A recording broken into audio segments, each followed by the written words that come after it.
Welcome back, everyone. This is Into the Nexus, the podcast all about Heroes of the Storm, and what a podcast it's going to be today because there is so much Heroes of the Storm to talk about. I'm Garrett Weinzierl, here as always with Kyle Fergusson. Kyle, are you hydrated? I am. Are you well rested? Well, mostly. Enough. I am prepared. By early 30s standards. Yes. Are you well rested? I am ready to rock. What a wild little patch with some surprises in it, some drama, some fixes that were much needed, some things that might not have done enough. There is going to be a journey through this patch today. Oh, is it, Kyle? I'm gonna spill the beans right now. I like this patch. A lot. Some heroes I am a little bit on the passionate side of are getting some love, and one of them might be my favorite hero to play right now, and I didn't think needed the buff. I think there's a hero that they may have not needed the buff, but I am going to reap all of the benefits of it, and I can't wait to get to that point in the show. Listeners at home, can you guess what it is? Can you? I've never asked for this, Kyle, but I actually want listeners at home to tweet us at itncast or leave comments on youtube.com/amove2 before they finish listening to the show. You know how we joke about how folks, they send that comment and then a minute later we say the thing that they were correcting us on and they go, oh, and then they follow it up with, oh, I'm sorry, I didn't keep listening. No. You need to play along at home. I want you to tweet at us at itncast right now and let me know what hero you think I am talking about before we get into it. The chat room's already on it. Chat room gets it. They know. But you also know, and if you don't, I'm about to tell you the best way to support us, Kyle. Before we get into it, before we tear this down, we're going to tell you about how you support this podcast and why I got to spend hours today with a percentage calculator figuring out translating moving numbers into easier to understand percentages so that I can see actually just how big of a change it is. That time is given to me by our patrons over at patreon.com/ITN. That's where you can go and opt in to subscribe to this podcast that is always going to be free. We're not going to put it behind a paywall, but we are going to offer you some perks like access to our patron-only Discord, sign-ups for our Patron Bonanza game nights where we play Heroes of the Storm with you fine folks that are supporting our show. And it's all because of you. We get to spend the time on the show because of your support. So thank you for that. And go check it out. Get yourself some perks. Play some games with us. And now there ain't no more time for me to spin word yarn because we have a giant patch to discuss. So let's do it. We're on, boys! Ha-ha! Let's liven up this place! Point me to the stage. Stay a while and listen. Oh, patch day, Kyle. We were no joke. We were ready. We were having a talk the other day about preparing another patchless episode for this week because Tuesday went by, and we were a little flabbergasted. A word that I do not use lightly. No, it was getting a little scary. Diva has been first banned for a long time. We knew that was going to happen. There were other things on the docket like Cho'Gall, Gaslow in the minds of the many is underpowered at the moment, and this patch just addresses a lot of things. But let's start with perhaps the biggest surprise, and it's a minor surprise. It's a nice gift. I think it's this would be the card you try to read before you get to the money and the birthday. You know what I mean? Like you're trying to ignore the check, but you open the card. 10% more damage from Tower Sports and Keeps. That's nice. Oh, thank you. That's really kind. Wait, are you being legit, or is this one of these things where you're just like, oh, I don't know if I have to feign thankfulness for this? No, I think I am thankful for this. It's not, what I was after. I want the gifts. I want the hero stuff. But this is just a nice little touch, and I'm glad they're still updating what they were doing with that anomaly so long ago now at the start of the year. Yeah. I mean, it's not like they never said we will never make adjustments to things that we've messed with an anomaly before. And I wouldn't expect them to, right? It's not just because it's an anomaly. It's like, no, once we have adjusted the anomaly, it will be set in stone forever, and we will never mess with it again. I mean, I'm tempted to take this statement and just put it under the tank section. particularly ETC, because they're the ones probably interacting the most with the tower damage at this point. We have learned how to pull aggro. We've all learned those interesting little corners that you can sort of duck into to lose the target range before you re-engage and focus on the building again. And having that window of time cut down just a little bit, feels good. I like it. It's wonderful. You're making some really large assumptions about how alert I am sometimes when pushing out my soloing. That's fair. That's fair. The towers still don't have the aggro, so they are not going to clear any faster. This is only hero damage. Yep. But I'm a fan, and attached to it is something people have been experimenting, desiring for a long time. A baby step in the right direction to some, more than enough for others. Healing fountain changes. Yeah, dude, we got some, and I would call this light. I would call this a very light hand. So if you haven't read the notes, health and shield values have been swapped. So what this means is that the shield value now accounts for 75% of the total fountain health. They did, however, up the regeneration rate of this shield by 10% of total shields per second. And the dev comments are also interesting because they basically say, hey, we've heard about how much you dislike this.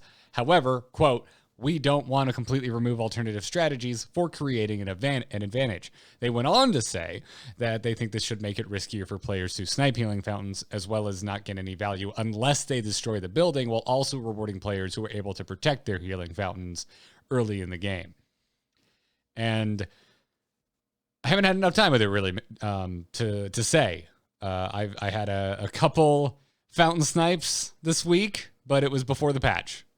Haven't experienced it since, so I don't know. I'm kind of curious if I'm gonna have enough time to notice that someone is doing the snipe the well shenanigans and then report to it and save it before the shields are burned through. That's my concern. I want to know how much of a window did they really give me to go save the well. Well, your problem heroes are still going to be a problem. Those like maybe Falstad with a lightning rod going at the same time and using all his spells and his auto attack, still going to burn through it in around the same amount of time you might be used to. And addressing him is difficult. He might fly away. He might barrel roll. Genji. He might have flown there in the first place. Yeah, Genji is, though, not as speedy without the talons. Cassia is one that just kind of is bad at this. That one GM Chen and I ended up in a game against when I was playing with you on Rexar that I still have nightmares about. Yeah, that disturbing moment that you will remember forever. Those heroes won't be so speedy at it, and I saw a number of overcommittals, and we were actually able to address it in time and deal with the problem before the well fell. So this is good. Nice. Well, that's good to hear because I haven't had any anecdotal experience with it.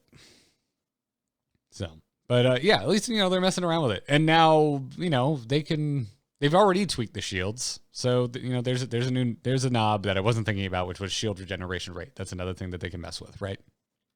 Right, exactly. And that gets rid of a lot of our kind of pokey problems.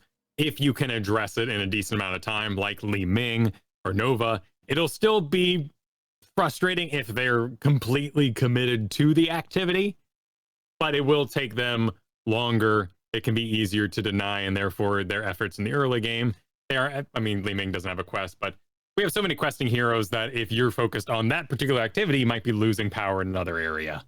Yeah.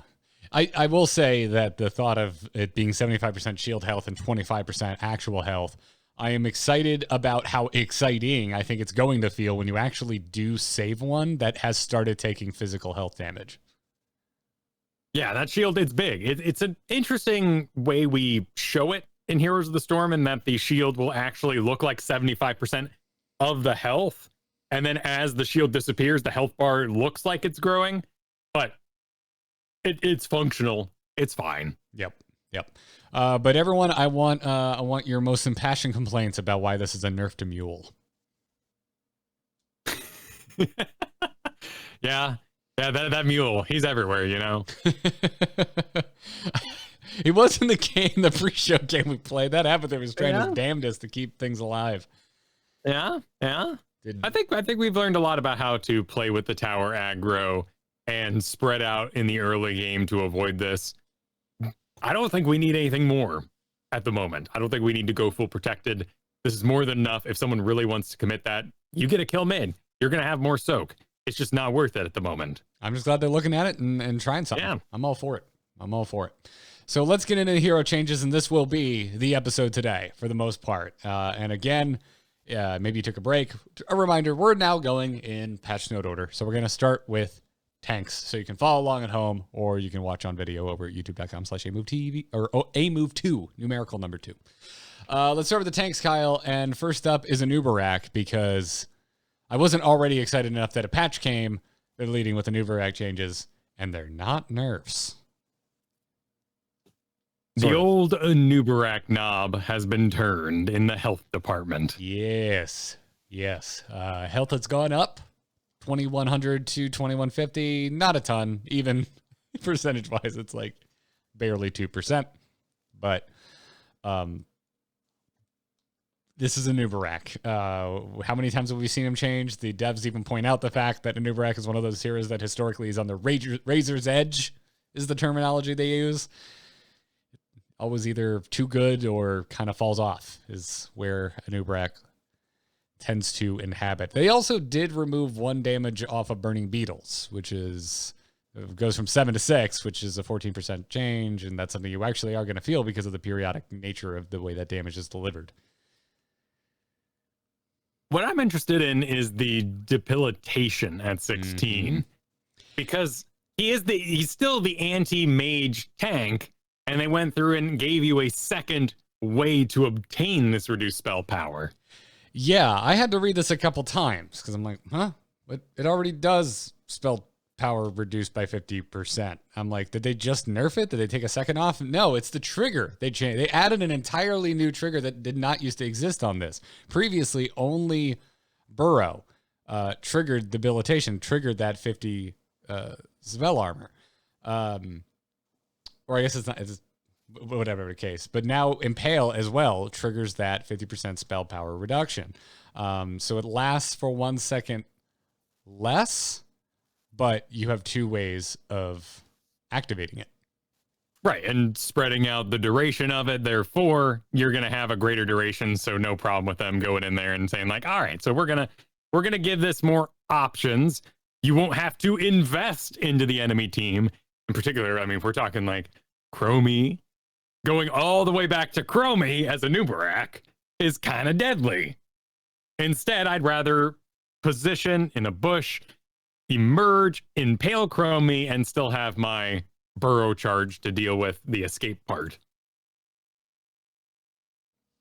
The real question is, are you going to take this over Epicenter? Like, as cool as that is, are you going to take it over Epicenter? I still don't know if I'm going to take a Nubarak is my problem, right? I think he is very cool.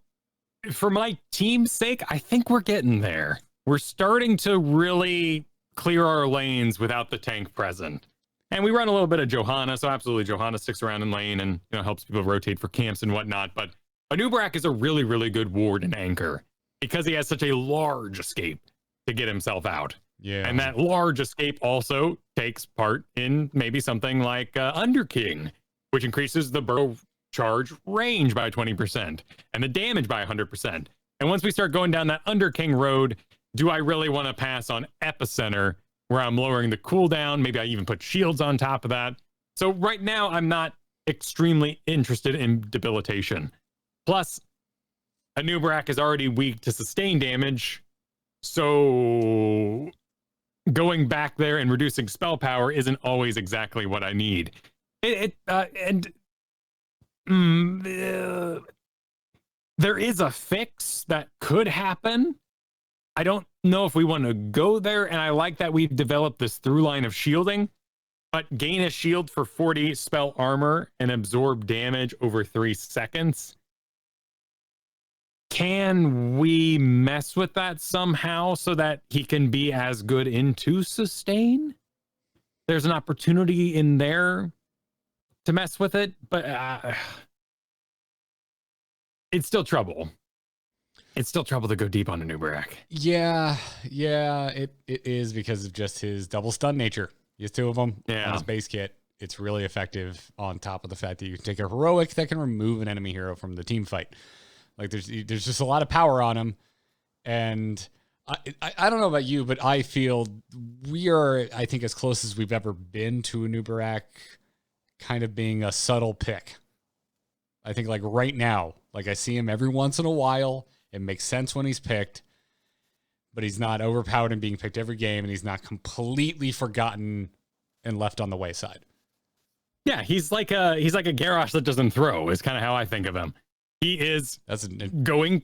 That's very interesting. He's going to be there. I don't think about that at all. I think of Garrosh as the most unmobile, non-ranged tank ever, and I think of a Nubarak as the opposite. But usually what happens, and this is how I feel about a Nubarak, is much like Gary, I run in, I do my thing, and then the rest of the time is me running away and trying to survive what I've just done and try to get away with it. Okay, in that way, you're not wrong. So I had to double check it, but so the shield on Hardened Carapace, or Carapace,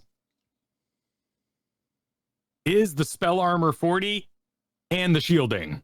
If the shield breaks, you do not lose the spell armor. I think there's a world where we give it the Johanna treatment, and maybe we can up the shield value by quite a bit more, but you lose the spell armor if you lose the shield. Oh. And that would give him that little bit of power he needs into sustain, who break the shield very, very fast. And often you go in there, you pop the shield, and it's not Chromie that gets you, it's the Rainer. And if I could just counter that little bit of Rainer time with a bigger shield, I'd even be willing to take the spell armor down. 40 is a weird number in the first place. You like 25s, Blizzard. Let's do 25. But give me a big shield. A big, fat, honking shield. I like that a lot. Yeah, man. Let's do it. Anyone listening? Can anyone make that happen? I mean, this is, of course, me rejecting my long-desired Ultralisk ability from StarCraft, which is that you could put Zerglings on top of your Ultralisks and thereby pad out their health with a shielding. And as the Ultralisk is marching around, Zerglings are just dying and falling off of it. Here's where I'm trying to keep following you. Do you want him to just be covered in beetles? Is that what you're asking? Yes. Oh, dude, how cool would that be? You could be like, press your trait, all your beetles jump on top of you and give you a shield. Kyle, have your cake and eat it too. So, just the exact shield thing you were just describing, but can we add this beetle graphic effect? Yeah.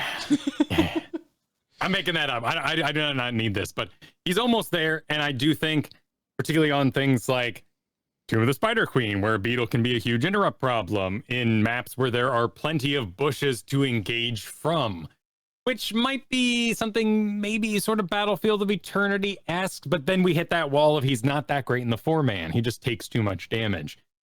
So that's where I want to see this go. I don't want health, I want shielding. And I don't necessarily need this much spell armor.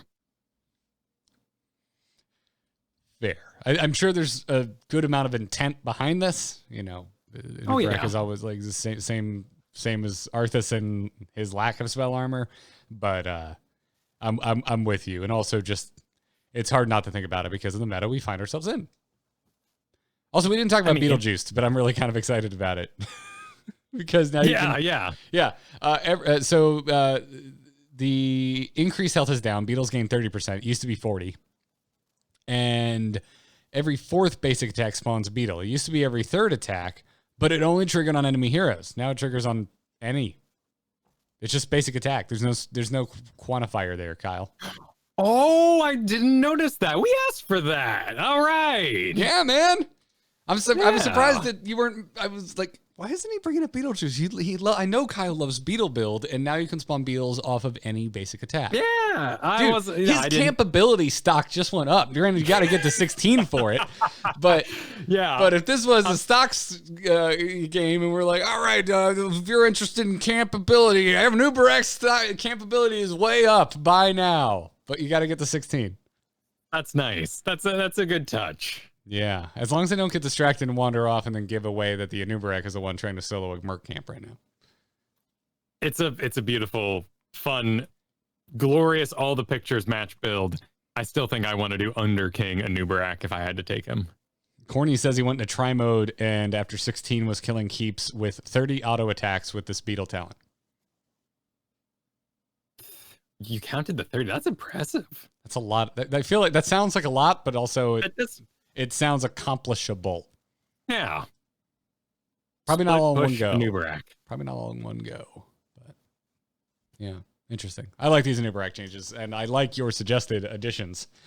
Oh, that's made up, and they'd have to do graphics for it. I'm not holding. Not for the shield business. Oh, yeah. Not for the shield business. I like that. I like that quite a bit. We'll come back to Cho'Gall. Let's talk about Diablo. I know I said we go in order, but let's come back to Cho'Gall because Cho'Gall is its own damn thing. Let's address it in a big pile with Gall. Yeah. Diablo, Kyle. You've been playing a lot of them. Yeah. Quite a lot of them. Yeah. I've been relieved because I have opinions on Mal'Ganis. Yeah, it's true. I mean, really, what that comes down to for me and my own team's sake is that I have now grown accustomed to Johanna again and her time between iron skins. So I do not require Mal'Ganis except for in the most extreme of situations where we've been banned out of tanks. Gotcha. Well, according to the devs, they wanted to fix what they see as a design issue where diabolical momentum is simply too good at doing everything since it has synergy with all of his other potential ways of playing. And so they're reducing its power, and they also want to help level 7 talent diversity. So they are removing diabolical momentum's ability to reduce the cooldown of Fire Stomp, and they're giving Eternal Flames a Fire Stomp cooldown reduction, however, not as good of one as diabolical momentum had. It's only 1 second instead of 1.5, and well, just by the nature of the talent, it's on frickin' Eternal Flames now. You're only going to get this cooldown reduction on stuns. This is a buff. This is a buff to diabolic momentum. It is? Yes. I'm not a Diablo player, so you're going to have to explain this to me like I'm 5. The number one reason Diablos die with a life leech build, maybe Feast on Fear on top of it, is because they run out of mana. And they ran out of mana because they were diabolic momentuming and able to cast so many flame stomps, which weren't getting a very good return on value in the first place. Wait. Hold up a minute. You're meaning to tell me that in your eyes this is a buff because you yourself couldn't stop from hitting a button too many times? Of course I couldn't. Because is it a buff or can you just not control yourself? Because that's what I'm hearing. It was actually really hard to control yourself because you do get healing for the damage dealt from Fire Stomp, so you're trying to survive. But ultimately, you'd run out of mana, and Feast on Fear plus Life Leech and those more often Feast on Fears because it was reducing the cooldown of Shadow Charge and Overpower meant that you actually were losing health in that situation because you didn't invest in something like level 4 Souls to the Flame, which increases the amount of healing Diablo has and get some souls for that business. And this whole build, like the Eternal Flames business, is really, really good if you are going to be playing I'm Gonna Die Diablo. Or if you're fighting like Sammy's and there's lots of illusions and stuff like that where you're hitting lots of things all the time. But this is the easiest way when you are locked out as Diablo. Let's say you're fighting Tychus or maybe Imperius and you think you're going to have a bad time to get souls back to 100 on big team fight maps like Garden of Terror, for instance, where you're going to be palling around there for a long time with no souls to get. Plus, Diablo shouldn't be in lane, but he has to go lane when he dies. I really like Flame Stomp build as a way to recover that. So the improved level 13 Hellfire is pretty nice. More spell power faster. But I guess we get less of it at maximum. You do. What it was? So bonus spell power stacks increase from 2 to 3%. Right. So at 2 times 15 is 30, but now you're getting 30 because 3 times 10 is 30. Oh wait, no, is this the damage? Max stacks for bonus damage per second to nearby enemy heroes reduced. So Hellfire gives you a immolate, enrage, whatever you want to call it for heroes. Inner fire. Yeah. So the max spell power is still 30. So that didn't change. You just get to 30 spell power faster, but you're going to have less flamey flames around you during it. Why you're getting less flamey flames around you? Because that's an addition to what the Hellfire does. So Okay. Hellfire reads, each enemy hero hit by Flame Stomp grants 3% spell power for 10 seconds up to 30%. While at max stacks, Diablo deals 17 damage per second to nearby enemies. Okay. Gotcha. Yeah, no, Hellfire should be basically unchanged. You just get there faster. Right. So that's not an issue. And then we still have Debilitating Flames as it was, but I think Domination is still just hot regardless of where you go. Yeah. Hellfire is together. a buff. It's just not a buff we're used to seeing, which is like, it's a buff in how quickly you get to max stacks. It hasn't actually increased the bonus it's giving you in any way. Like I said, this whole thing is a buff to Diablos who can't control themselves, like me. Cool, man. I'm excited for you. ETC, Kyle. Had to happen. It had to happen. Interesting. Which is not what I said. Which is not what I said when they friggin' buffed Encore. I was not like, this did not have to happen, but it happened. So Rockstar is having the armor bonus reduced from 25 to 20. That's a noteworthy reduction there. It's 20%. But Encore, a talent I've been very salty about, has had the cooldown reduction reduced from 6% to 5%. Encore is like not even, it's like so friggin' popular at that talent tier. Remember, we're looking at Storm League data, so that's a big thing to take into account here. There are going to be a lot more available mosh pits in those environments. That so is this fair. This little nerf has moved me to, it depends on ETC. And I think that's great. I think Face Smelt can be very, very powerful in those uncoordinated environments as well. Like 50% fading slow. I don't like the fade on it, but it's perfectly acceptable to get a pick. And Mic Check is still amazing for just doing a lot of zoning, warding, all that sort of business. You still have Power Slide to get away in those instances, so you can really be on the enemy side, making use of Mic Check to interrupt rotations. And because you can move yourself out of situations with Power Slide, I think it is more than acceptable for us to target down our Rockstar trait and take that armor from 25 to 20. This does, however, interact heavily with the towers. So now you're sitting with no armor left in tower range if you're the one being attacked. Mm-hmm. The other thing that's interesting about level 13, Kyle, is something I wanted to mention. So Encore is extremely popular, has 54% pick rate.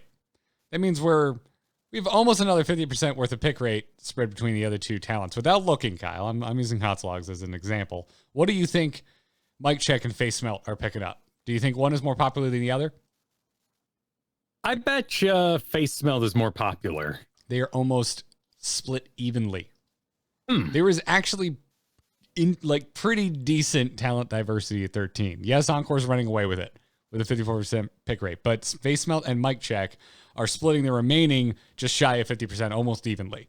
However, Face Smelt has a higher win rate than Mic Check. Mic Check has the lowest win rate of all of these. I believe it. So it's interesting stuff. Encore really popular, but Face Smelt is really close to the win rate of Encore. It's slightly lower, but not by much. So, kind of interested to see what happens here. To me, Encore is one of those.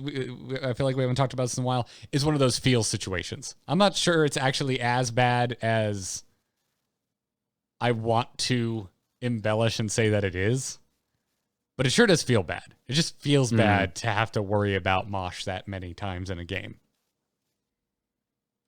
I think the most simple fix for it is to make it so that Encore doesn't affect the interrupted mosh pit cooldown. So when you go on 8 seconds, because during your cowbell startup. Oh, dude, I am 100% with you. You and I, we don't play a ton of games together. Our schedule does not sync up, and yet I feel like we've been in multiple games where we both have been complaining about that.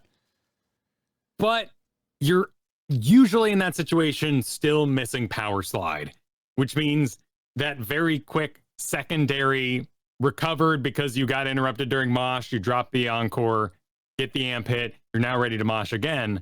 You don't have a Power Slide usually to try to make that engage happen right then in the first place. So I think that nerf there would be perfect to just kind of clean it up a little bit. Otherwise, if you're falling for that many moshes, it's a draft problem at that point. And there is Andy right now. Andy just got buffed. We'll talk about him a little bit later, but he is a phenomenal way to just recover from that many moshes. Because what am I going to do with all these moshes? I'm not going to go for sick team plays every time. I am going to encore randomly. I'm basically playing Nazebo. I'm running up to your wall and being like, all right, encore, and then running away so that I hit you when you're hanging out on the other side, and I get a cooldown reduction on my mosh pit. But those mosh pits that I'm getting, every like 45 seconds or so, I'm using them for one hero because that's all I need. So Andy is perfect to just be like, nope, not yep, recover.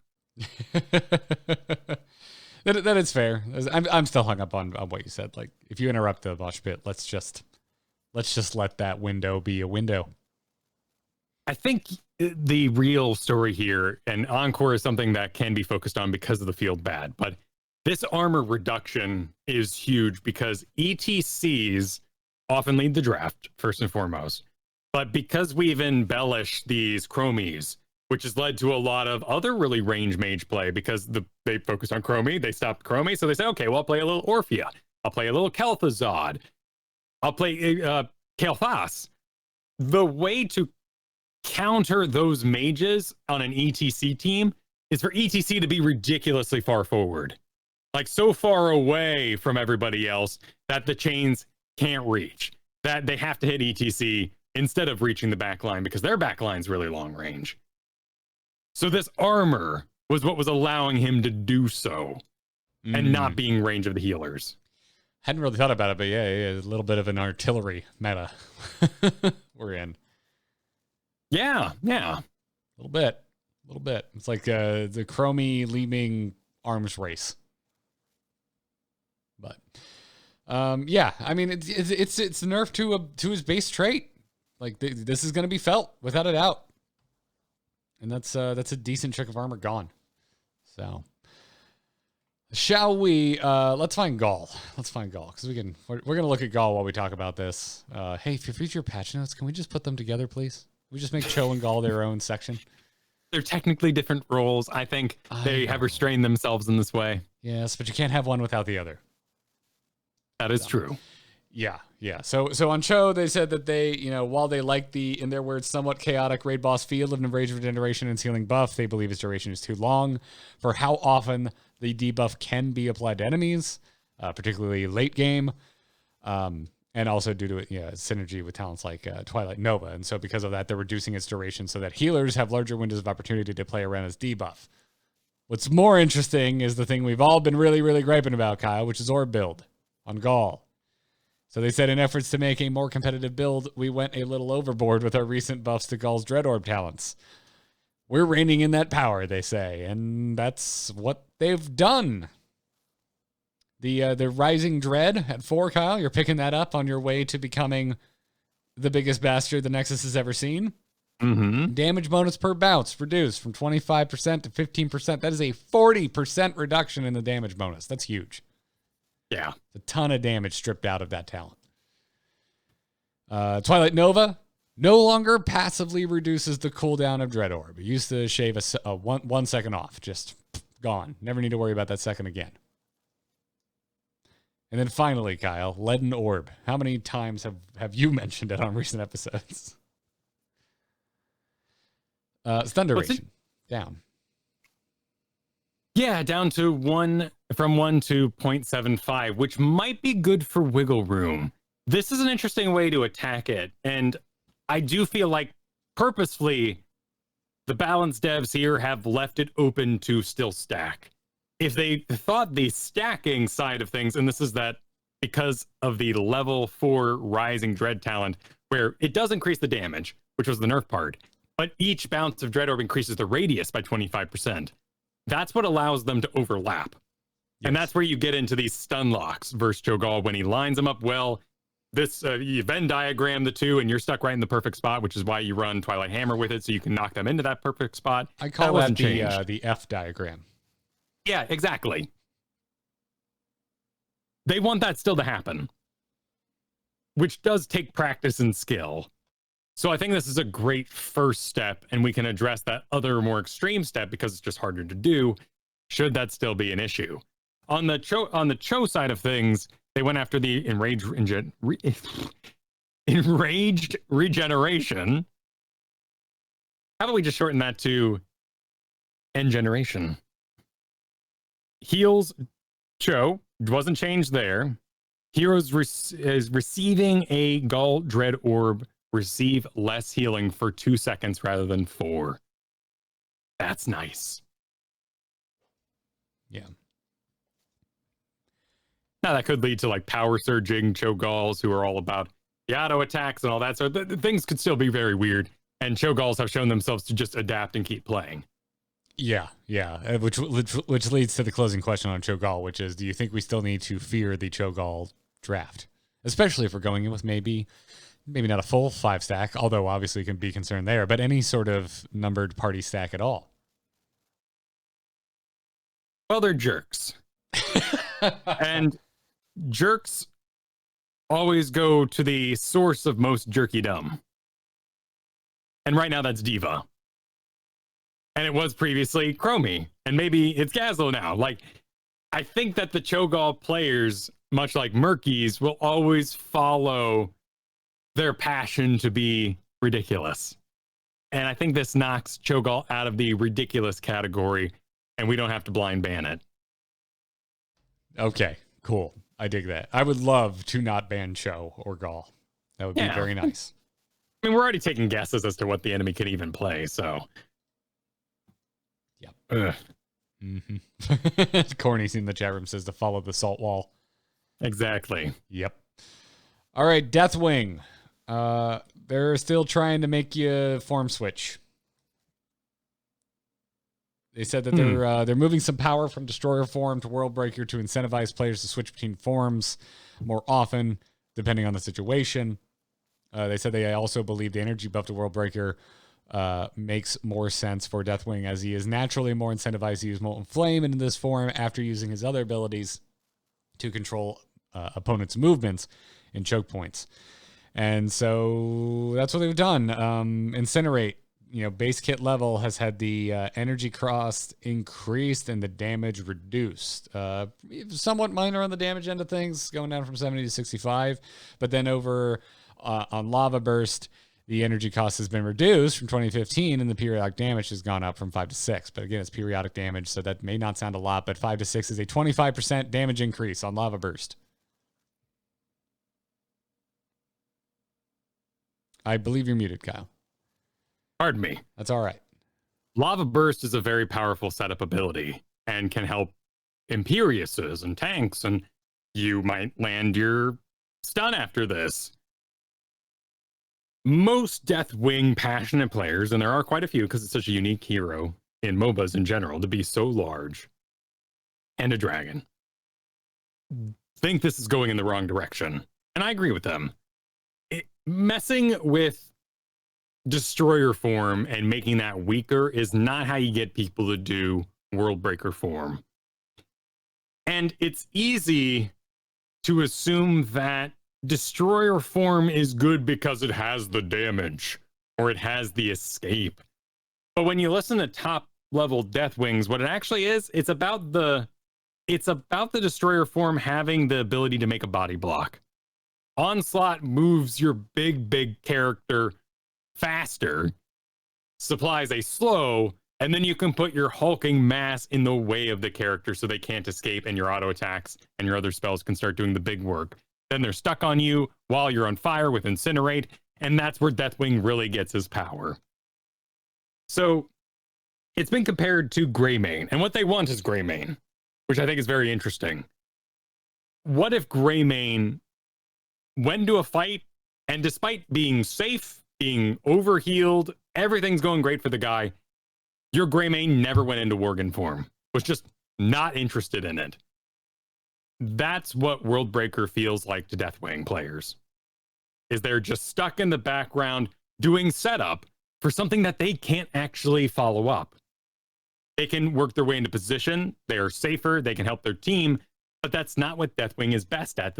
Deathwing's best at getting in there and being massive and clogging and body blocking and getting out the damage he's capable of with Destroyer form. How would you feel if instead of full-on form switch, you had a modifier like a Kael'thas Verdant Spheres? Oh, that'd be interesting. So you could, on a per ability basis, modify what your QWE do. I don't like it as much because I think there does need to be a risk reward associated with it. And we could recreate Greymane, which would probably be the easiest way to go about this, though I don't think it's necessarily the best. We could have one of these abilities, maybe in World Breaker form, which would feel amazing, right? To engage slowly in World Breaker form to feel out a fight. And then after using, maybe we'll make up some stuff without adding new buttons here. What if, while both Earth Shaker or Earth Shatter and Lava Burst were on cooldown, if both those abilities were on cooldown at the same time, you were switched into Destroyer form? That's insane. But you're now stuck in that form, which means you don't have access to the stun. That's what I'm concerned about. I think Deathwing players want to be in World Breaker form. They just can't afford the transformation time it takes once the fight has become interesting, become invested by the team, to then swap over to Destroyer in order to make use of their auto attack damage and their body blocks. So you're either a useless backline Deathwing or in a over aggressive, likely going to get yourself killed Deathwing. Yeah, no, I think you've hit the nail on the head. It sure seems like an issue of setup time. So the options that Deathwing players are presenting are, reduce the cooldown or the cast duration of switching forms dramatically. And their bargaining chip is that they're saying, let us go from World Breaker to Destroyer faster, but feel free to make switching back to World Breaker a huge issue. That we are stuck in that for a large amount of time. Okay, so one direction is a quick change, but the swap back has a longer cooldown. Exactly. That's Greymane-esque. Yeah, exactly. And that's not, what they've shown that heroes are trying to be. Of course, we have overlap in spells and what they can do, but the nature of mixing them around, abilities that could be heroics that could be abilities, make these heroes unique. What if it had a cost associated with it? Like World Breaker form is all good and dandy with the trait, but the second you go in Destroyer that quickly as an option, all your armor breaks off. That's too much, but it would make it a very unique version of Greymane.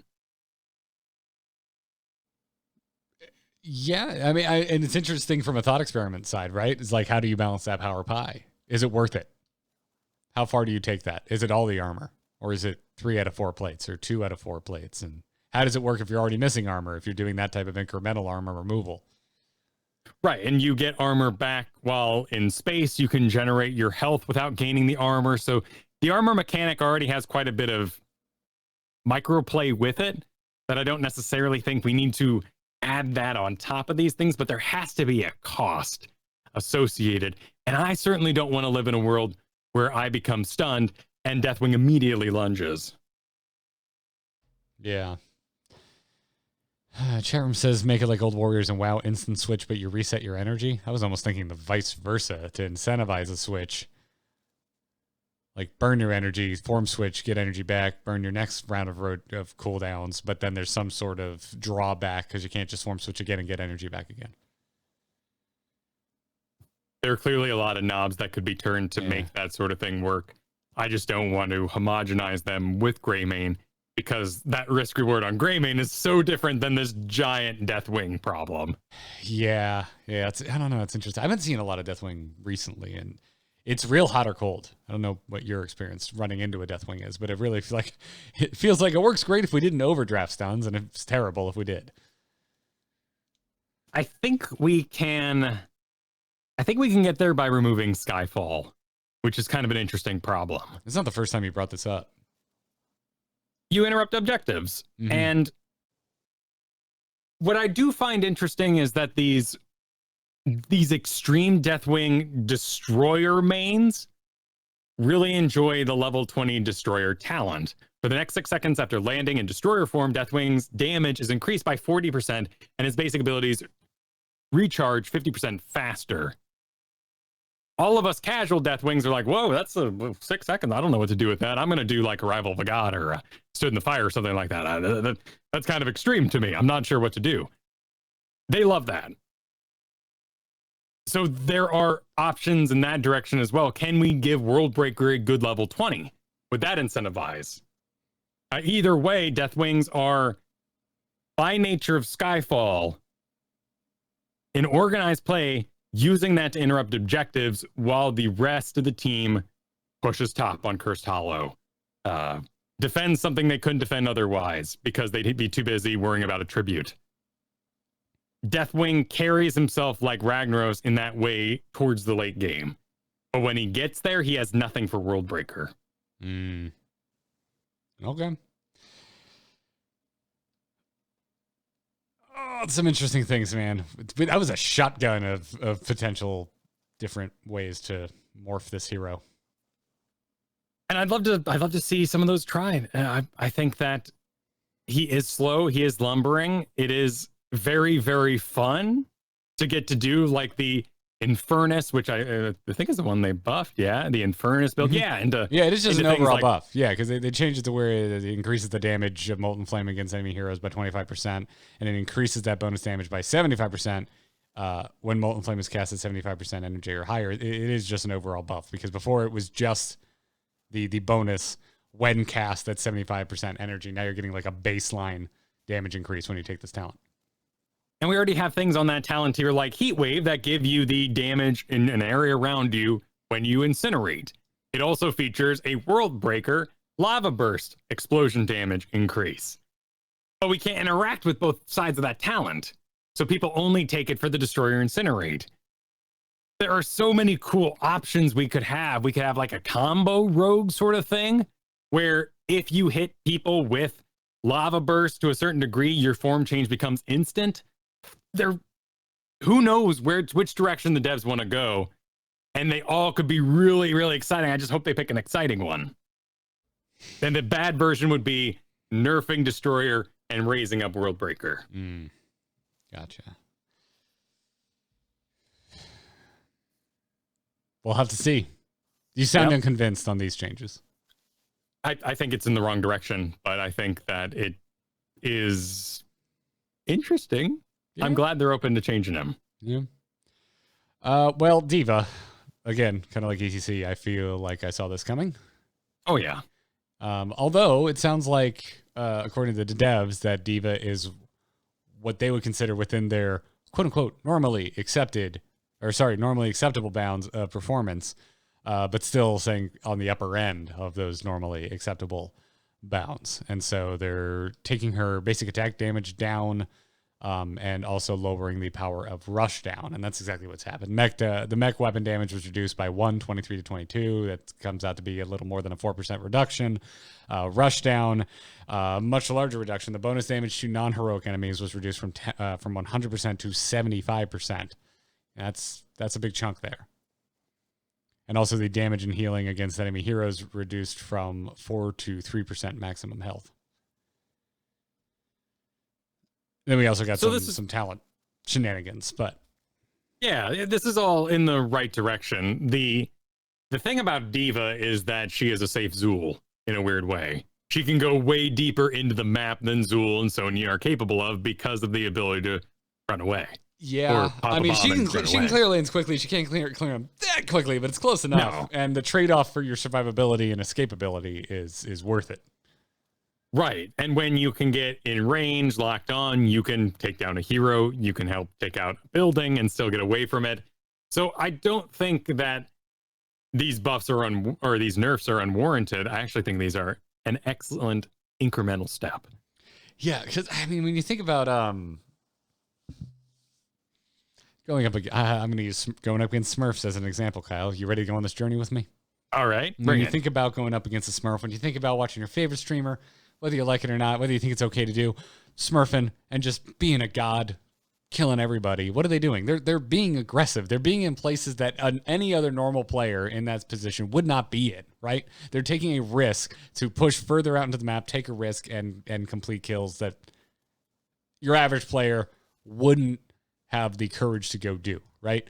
D.Va puts that courage, puts that ability to push, to be where people don't think you're going to be for safety concerns, and puts it in the hands of everyone, of like your average Joe player of Heroes of the Storm, just because of how damn survivable she is. And then you've got the bomb on top of it. Mm-hmm. And I think that's where the problem really starts to develop, because the heroes, like maybe Sammy, that could deal with a D.Va by surrounding her, dealing massive amounts of damage, and pop out of the mech, still be dealing with that D.Va on the other side, can't, because the bomb goes off. So you double soak, you solo lane, you build a bomb, you report to the objective, and now you have the team fight ability, as though, I don't know, like you were laying in Azul and you show up with all the skeletons you made along the way. So we're going to need more. Boys. Yeah, we're going to need more nerfs, but I really like that they took the baby step here, because she is in the game now. She gets to play. And I like that. I'm with you. I'm glad this wasn't just an absolute nerf bat, because it's interesting to have D.Va in, and I'm not losing every game that I play against the D.Va. It doesn't feel like, oh god, that's all right, that's it. You let the D.Va through, game over. I'm finally starting to see her come through draft just this past week. It's interesting. Well, and there is a developing strategy that can seriously mess with double soaking right now. And you're going to love it, Garrett. It's called Double Specialist. At least that's what I'm naming it, because we don't even use that term anymore. Because D.Va? Well, sort of, right? So you go, let's do an extreme example. You go to Towers of Doom, and you're going to bring your Leoric, your Malthael, your Zool. Mm-hmm. And then the other four are all going to be in the bottom lane doing the bottom thing. The counter draft to that now is to take Sonya and Zagara, for instance. So Zool can't actually double soak, because Sonya or Zagara will always be gaining in that lane. Your 3-stack is something aggressive that can take, deal a lot of damage quickly, like maybe a Garrosh Raynor, Garrosh Tassadar, and the healer. So there's always a threat in the bottom that someone could overstep, could mess up, but that double soaker cannot function, because they can't double soak versus two people who could probably also double soak, right? Yes. Okay. That is a fascinating, cool answer to that problem. I haven't considered this. You're blowing my mind right now. So if we over nerf D.Va before we've discovered these other strategies that could possibly deal with her, would be a horrible thing to do. I think you could apply that to any over to what we see as an overtuned hero, right? But I kind of agree with the dev comments here. I think she might be on the upper end, but I think she's manageable. I don't think it feels like Azul pre-nerfs, right? It felt like there was only Azul could do what Azul did, and there wasn't much counterplay. But it took us a while, I think, to get to that arrive at that belief, right? Or that realization. So definitely. And the bomb is very manageable. There are lots of skills like Garrosh, like Stukov push, like an ETC face melt that can reposition it, help everybody get out of that situation. And it's not so aggressive that fight has to be over for an extended period of time. It's probably the number one thing that makes me like the Gladiator's Medallion. Yeah. That's an interesting thought. Like I've really landed kind of on your side, where you're just like, I don't think it's Gladiator's Medallion is all that effective, all that impactful, right? Except giving me a slightly more surefire, safe way to get the hell out of a bomb range if there's like slows and whatnot going on. Exactly. The combo potential has been shut down, and things like a root in the way of your main escape or a Mei going forward and trying to body block you are counterable, and those situations aren't that frequent. So I'm enjoying the Gladiator's Medallion for those instances. Sometimes because of the draft, those instances don't come up and I go not clicking it, which is fine. Sometimes people underdraft CC and you get to have a really good time on your team. I do think that the micro missiles damage was not reduced enough, though. We took it down 9%, so 44 to 40. I knew this was going to be your note. Oh yeah, it's the pick potential. This is where she wins the 1v1 fight while she's soaking in the mid game. Yep. Gives her that lock-on potential to get a pick, and I think it's a really cool ability, but I don't think it's diva enough. There's lots of things I'd love to like change around about it. I think that the slow at 35% for 2 seconds is too big. I think a decaying slow it would be acceptable here if we want to turn that knob. I wouldn't mind seeing this because it deals some kind of splashes around, kind of aims wildly. There is some uncertainty to it. It would be cool if it dealt less damage to heroes, but maybe to lane minions. But also, they're not going to incentivize us to bunny hop until they take that away from the 4th consecutive hit. Because she is unstoppable. So we can't interrupt something important. But you're not going to. Because you're locked in the bunny hop, and you got to get to that 4th hit before, and that's 2 seconds in, before you can actually get interrupt. I think that it would be a nightmare scenario to have it deal a mini stun. Right now it's at 0.5 second stun. Yeah. So let's not even give it a number. We go with the Nubarak Burrow Charge or the Johanna treatment, just call it mini. It is an interrupt, but it's mini. If we took that to maybe every 2 hits, maybe every single hit, but I don't want to live in that world. You'd have to strip power out somewhere else, I think. Right. If you did exactly. that. Oh, that'd be a lot. That would be a lot.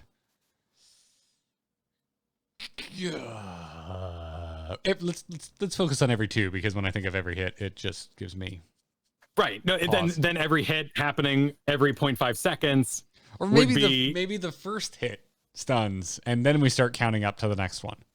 That would be good too. I'd be okay with that. That'd be healthy. You know, where you at least get one of them as a surprise, and at that point, it's on the enemies to make decisions about where they move, where they stand, how they react.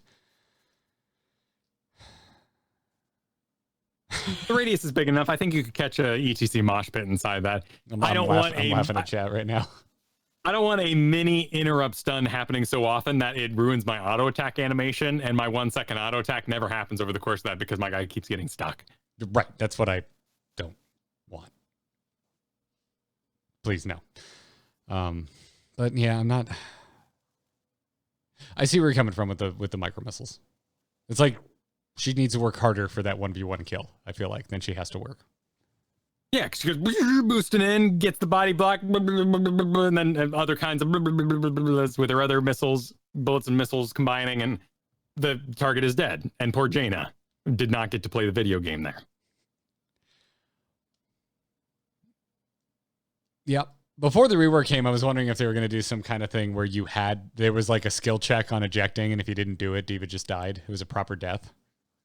Oh, you're talking about like old school mech games. Yes. I'm down for that. Yes, yeah. That's kind of where my head was at. And, but they'd probably have to pour significantly more power into her kit, I think, to do that. Yeah. And then if you just get good at it, it's, it's a non-issue. But I believe, like Sammy, it counts as a refresh of your hero too. I'm not sure. Maybe the chat can help us out with that. But if you put a Malfurion root underneath her pilot is a different hero and therefore is rooted again. Mm-hmm. So I don't think we need that. Yeah. If those things are the case. Yeah. Well, I don't know. I think I'm going to chalk this up to I like the baby steps here. Probably still something that needs to be done with micro missiles. But overall, I'm happy that Diva's in the game. Yeah. And I like the rework. I would like to actually get some time with Diva. So I'd like her to not be nerfed into the ground for when the time comes where she's kind of more readily available.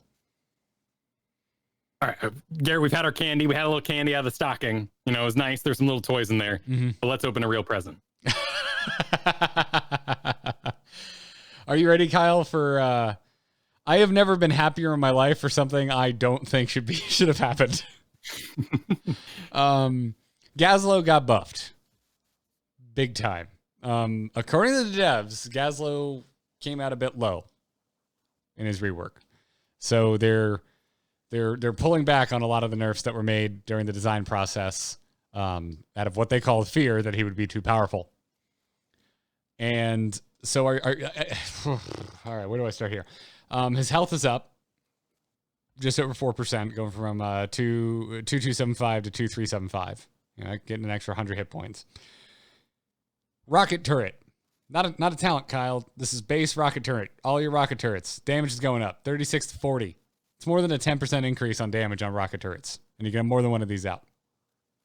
And I think you're going to have more of these out than you had before, especially if you were doing my build, because my build has officially changed. Death laser. Damage has been increased. 174 up to 184. That's more than 5% damage increase there.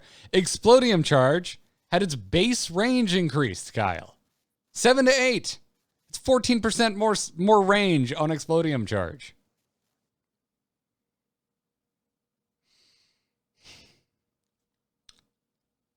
I'm taking Big Game Hunter at 1 now. I don't need increased range on Explodium charge, and this has just snowballed into what feels like a busted hero to me, and I'm having a blast. I haven't gotten that many games in. The patch only came out yesterday, but I haven't lost a game with Gaslow yet.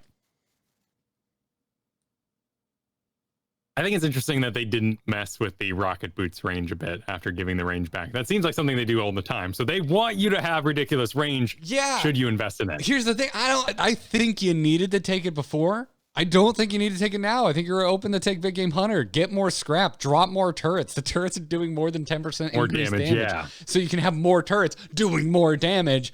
And you know what? There's enough range. I think there's enough range on your Explodium charge now. That has really freed up level 1 for me, which all bets are off, man. It's nutty. It's nutty now. They even upped the damage of Gravo Bomb. So yeah, the through line, that one's real minor. They went from 220 to 235. But the through line I was seeing was like, oh, okay, so this is all must be because Robo Goblin is getting zoned out. There must be a problem with a Robo Goblin build. They're buffing the armor on easy peasy. They're messing with those sort of talents. But they just kept buffing everything. It's kind of a mystery. I guess their internal data was not ours in this case, because he was sitting right around 51%. Who was? I'm sorry. Gaslow himself. Gotcha. I accidentally hit. I have a button that cuts all sound in my earbud, and I accidentally hit it while I was trying to mute myself. Yeah. So yeah, he was on the rise for what we saw at home from sites like Hotslogs, which is not a complete picture, but usually things are in line. Like when we were looking at the changes to some talents today, they were kind of all lining up with pick rates we were seeing over at Hotslogs. So it's I think this is not. I think Gaslow is I think this is tier 1 material here. That's how good I think Gaslow is now. This just feels powerful. And this isn't going to help him recover from those pitfalls of getting zoned out, though. I think that's where I would consider the Explodium charge build. I'm kind of ignoring it now because it kind of feels good enough on its own. But if I am having zone issues, that's where I can make my own zone with Explodium charge. Because where is it? You gotta get to 20 for bomb toss, but that's where getting zoned out really matters, right? Is when you're trying to end the game. And in bomb toss at 20, they've changed it. Explodium charge gains a second charge with a 3-second cooldown between uses. And so if you all the way back at level 1 took your range increase on rocket boots, plus it got a damage increase on top of that got buffed with this patch. Now you do the zoning. And you do it with your Explodium charges. Yeah, and it still sets off those 2 bombs to the side, kind of Gaul style, which is extremely powerful when you look at bronze and silver ranks. That apparently gets a lot of wins, which makes sense. It's kind of oddly placed in everything else.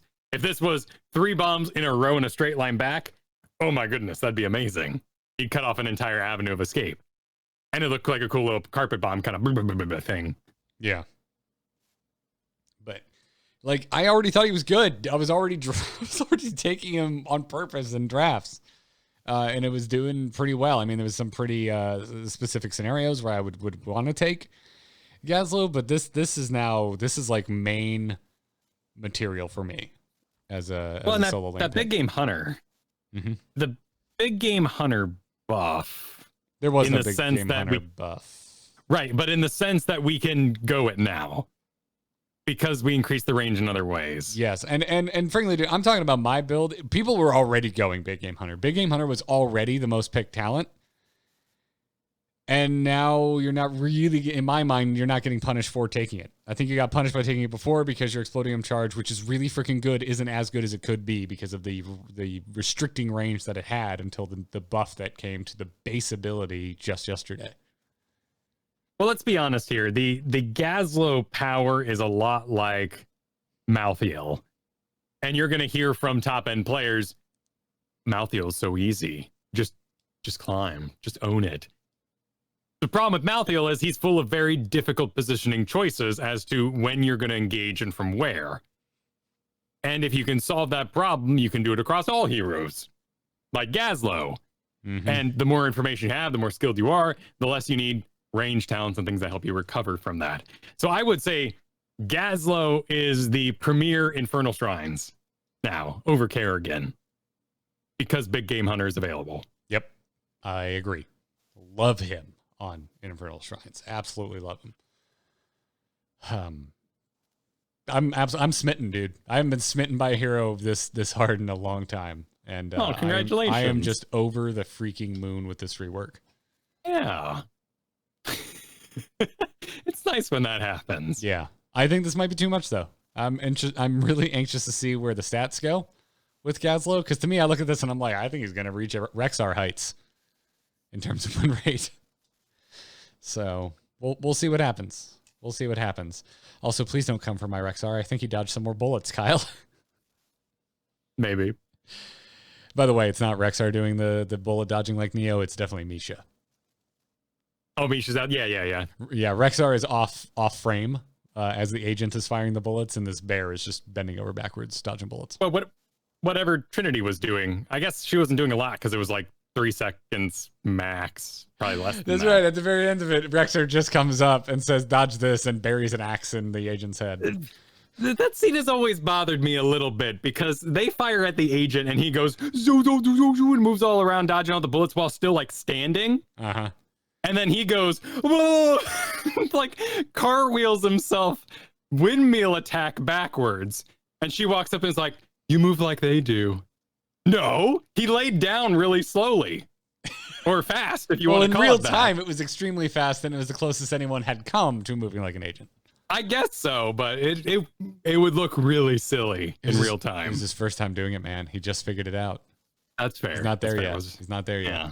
I hope everybody enjoyed Into the Matrix, our mini Matrix podcast that happens in the middle of Into the Nexus once ever. There's a lot of episodes of it. Believe me. Look it up on Spotify. All right. Let's move on from our present, Kyle, because we don't want to make all the other grandparents sad at the while we're sitting here opening presents. Exactly. Other kids get a turn, but in this case, Imperius receives some coal. Wasn't a good boy. No, he was doing too much, and he received more nerfs. I am so okay with this. Def comment was simply Solarian is still too sharp, dulling it a tad bit more. Level 7, Flash of Anger. Shield amount has been reduced by 275 to 250. Damage reduced from 165 to 150. Holy Fervor got a cooldown reduction.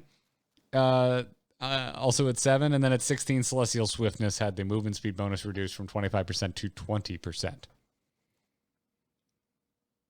Man, I think they've worked themselves into a weird corner here. I don't think Flash of Anger can have both a mini living bomb and the shield.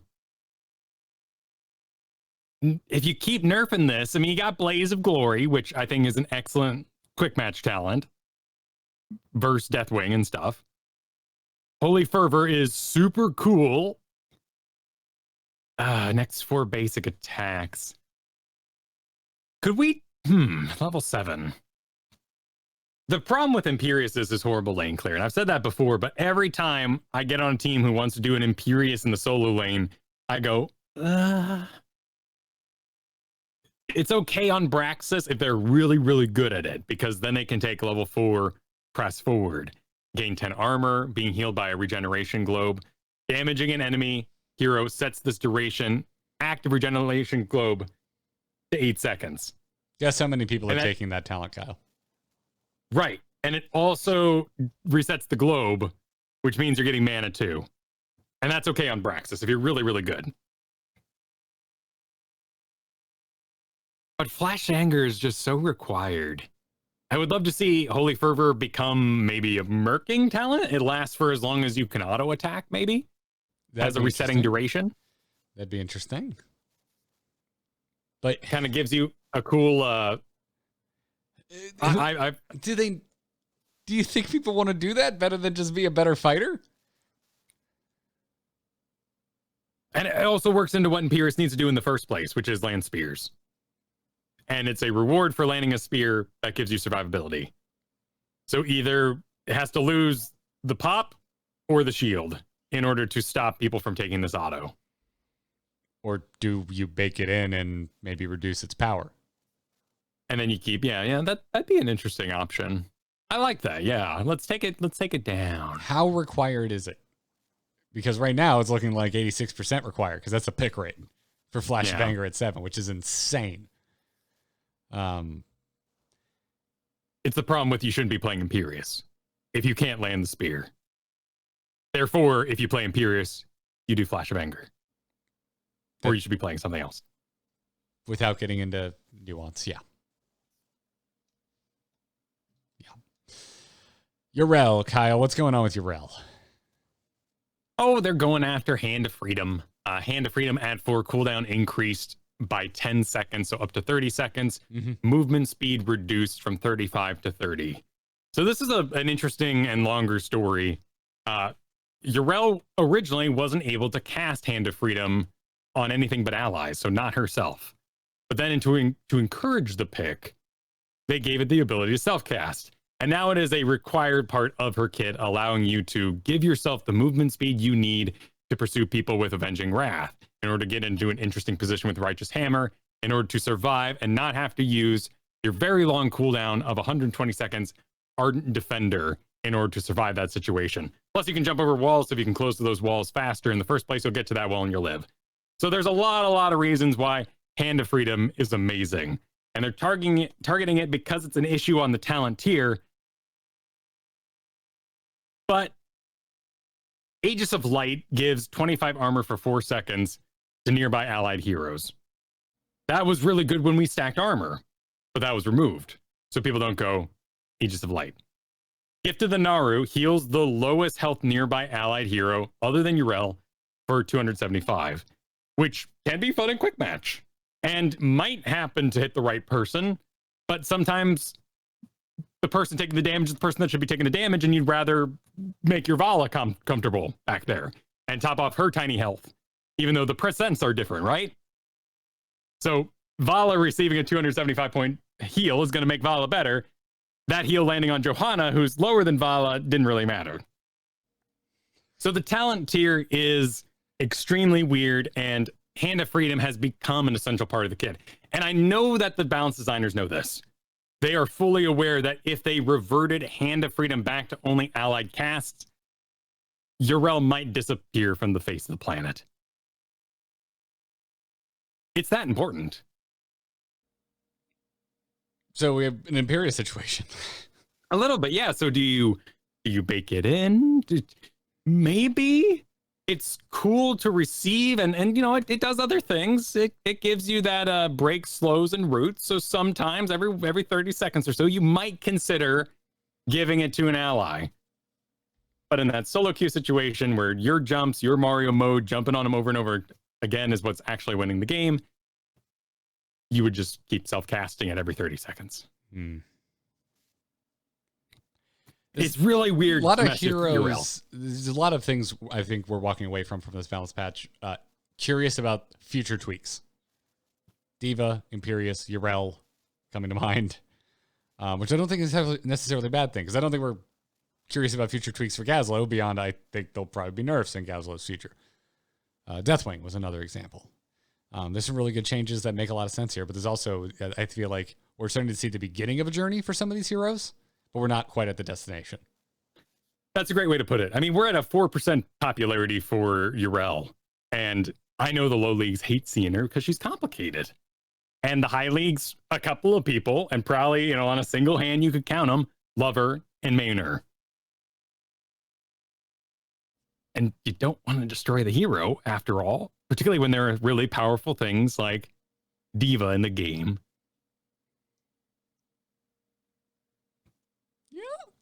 Yeah. Here we find ourselves. Yeah. Moving along into healers, Alexstrasza, it's underpicked talents across the board pretty much. The big standout to me is Lifebinder at 10 because there is actually pretty decent talent diversity from what we can see from stats at home. With her heroics, Lifebinder is underpicked, but not horrendously. And it's getting 10 seconds shaved off the cooldown. That's bringing it sub 1 minute territory, which is always where I perk up, even with heroes I don't play, like Alexstrasza. It's like, oh, well, 50 seconds. Okay. But the rest of this, I think, is a, wait and see if it actually achieves talent diversity or spawns some new builds.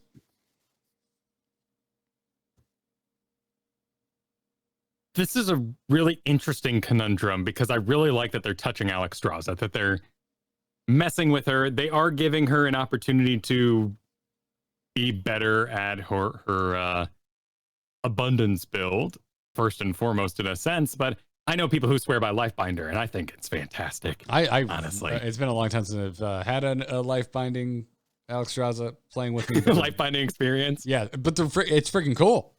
It gets work done, man. I like it. But we can't talk about Alexstrasza without talking about Ana, because that's the hang up. Oh, because of grenade. Yeah, they did mess with that. The Violet Grenade on Ana had the healing reduction duration reduced by a quarter of a second, Kyle. So you gotta wait if you're skilled, if you're holding out, if you're waiting on that grenade, you gotta wait 0.25 less until you can connect that heal you've been waiting for to save your friend. This is a salt wall for a lot of people. People are crazy about their hate for Ana. Ana has become a first pick hero in a lot of ways. And I feel like she's been there for a while. We just don't talk about it too much. Oh, yeah, because there's this, like Urel, there's this huge barrier to entry. Can you hit your heal? No. Play something else. But if you can, you can play Ana. And I think for me anyway, the difficulty of valuing my grenade with a grenade build was very difficult. Difficult. Great job. So the sleep build being popular made Ana more approachable because the sleeps weren't just sleeps anymore. They were more. They were damage. And I like that they're nerfing night terrors to try to incentivize us to go other places. Was a 10% giant killer after they woke up. Now 8%. That's still a lot of damage. It is, particularly because you might hit the first thing you see running at you, which might be Muradin, and you run for it while they sleep, and then they take some damage on the other side. Yes. Which is usually what my Ana does when I'm running for the hills. Mm-hmm. Mm-hmm. The presented answer to this question is a difficult one because it removes what makes Ana so special in many ways. Granted, we have healing reductions across a lot of different heroes. Malfurion's got one on Roots. Deckard has one on his Sapphire, I believe. But they're never 100%.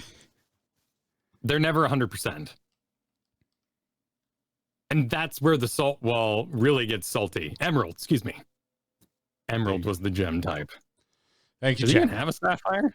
Does it even what? Oh, no, that's level 1 slow. Got it. There you go. We found it. We got there. The gem bleeze, gem bleeze. Yeah. What top end players want, and if they're reviewing this with a score, the reason the score is low would be because this doesn't address the problem with grenade, in that it catches the big heal. It catches the Alexstrasza business. It ruins May in her ice block and all these other situations where you need to heal very fast, like Imperious, in order to survive, like Gaslow on Engage, perhaps. What they want to see with Biotic Grenade is that the Biotic Grenade loses steam extremely quickly. That it starts at 100% and then goes to 0 over the course of its duration.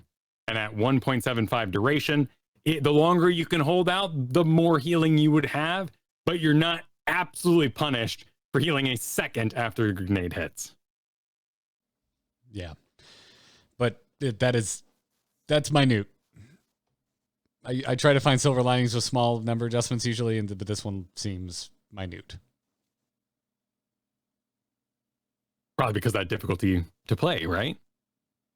Well, yeah, but everything you just explained, like you can still intercept with this. That's not fixing that issue. I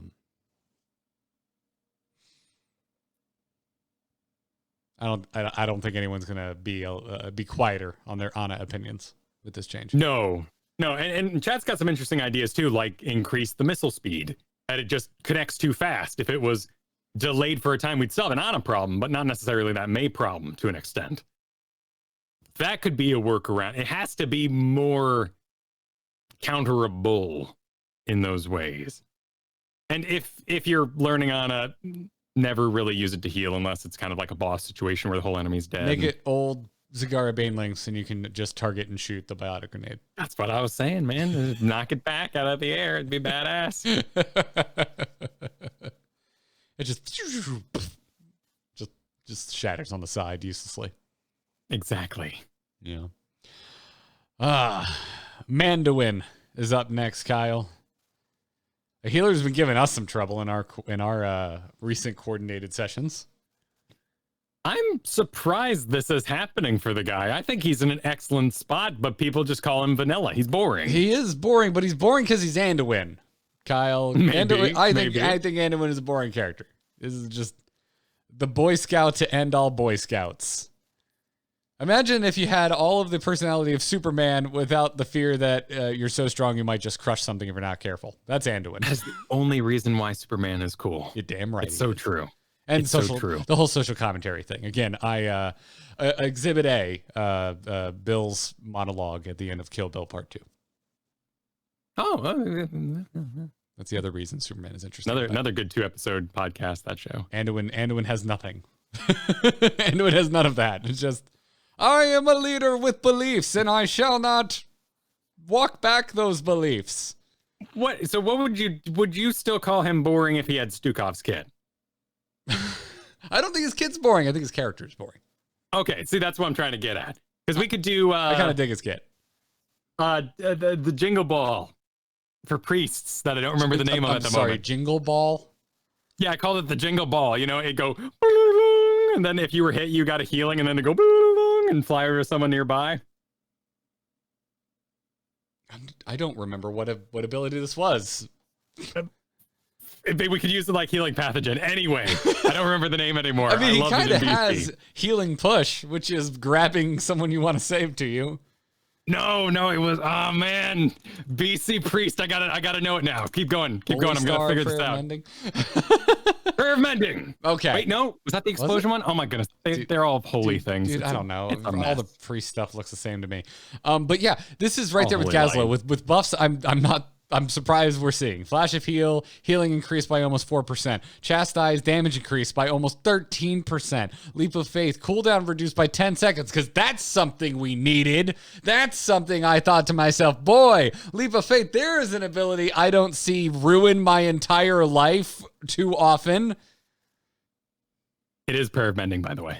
Okay, cool. Yeah, it's good. Okay, yes, I agree. In a world of cleanses, though, that's still a pretty long time. Don't care, Kyle.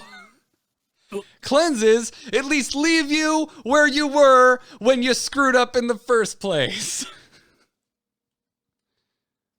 In order to, my theory is that in order to properly buff Holy Word Salvation, you have to buff Leap of Faith. Defend yourself. I have no retort other than just telling you to defend yourself. Okay. So Leap of Faith is currently at a 70-second cooldown. Yep. Is now at Holy a Word 70-second cooldown. Was at an 80-second cooldown. Right. Which means it matched exactly Holy Word Salvation. Mm-hmm. but you always used your leap of faith first. So you had to wait longer in order to do the combo, which is best, which is basically Anduin the Manduin, with the help of whichever movement speed talent they desire at level 13, would run in to the thick of it, grab a backline assassin in gold and below, drag him through the air and be like, Vala, you're needed. And while Vala flew through the air, they would pop Holy Word Salvation.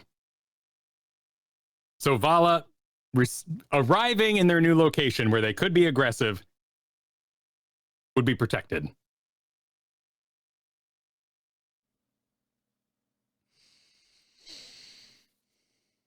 That is the only way to use salvation in a world full of interrupts for it. Hey, Kyle, what's a famous... Are you thinking of the same Tommy Lee Jones quote that I'm thinking of? I don't care? Damn right. Oh, hey, all right, I got it. I do not care. Leap of faith is extremely powerful. If you're... if your defense for the buff to leap of faith is this is the only way we make an underpicked heroic more powerful, I don't care. We're gonna need to figure something else out, in my opinion. I am completely pulling that out of nowhere. I think that they're just trying to get people to use it instead of Living Bomb, and they wanted to buff Anduin's base kit so he was more competitive with the likes of those heroes that have received tuning changes like Deckard in the past. Yeah. This scares me because Anduin is the keeper of my salt wall at the moment. I think he's really good. I think if you are, it's like Raynor. If you're up for playing him, I want you on him because it's just going to be a simpler execution. And I think that a flash heal is just great for everybody. It's unfancy. It got a 3%, 4% increase. Yeah. Jeez.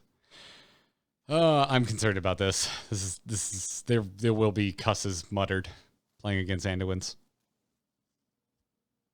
Expect angry tweets, everybody. Okay. Follow me on Twitter at Garrett Art. I'm gonna get salty. Uther. Pretty minor stuff here in my mind. They're buffing Guardian of Ancient Kings.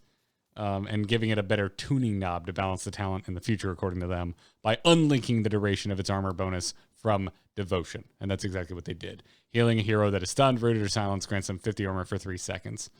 Also, you're going to get crit kickers on your Holy Fire when dealing bonus damage now. So you're going to get those little modified texts to let you know that you're doing your damage. I believe we asked for this. If we did, I forgot. Yeah, no, I'm pretty darn sure we were sitting around and I was being like, if I do both these and a level 20 divine protection, because it being tied to the same duration as the armor, it actually doesn't have a benefit. So this is an effort to also get us to maybe experiment with level 20 divine protection. Ooh, okay. Well, and I bring that up because this is my brain going, I got hand protection. Armor of Faith is really, really fun in a situation that it works out. I'm not sold. But I'm pretty damn sure we asked for this exact thing. So gift horse in the mouth. Gotcha. Okay. It's cleaner. Yeah. It is a cleaner idea. Yeah. Yeah. You ready for melee assassins? Yeah, let's move on. You ready to get Kerrigan banned in your tournaments that you play in? Yeah, that's actually news as of today, about 3 hours ago. Yeah, so Kerrigan got some changes. According to the devs, they wanted to give her some buffs to open up some talent diversity because, in their words and in the statistics that we can see, her talent tiers basically have one talent that most people are using. However, apparently, Kerrigan's Ravage is receiving the 50% bonus damage versus minions and mercenaries from her level 7 talent Queen of Blades baseline at level 1. So there's a bug at the moment. Mm-hmm. Mm-hmm. Was this from Heroes Lounge? Yes, this is, I believe, a Heroes Lounge removal.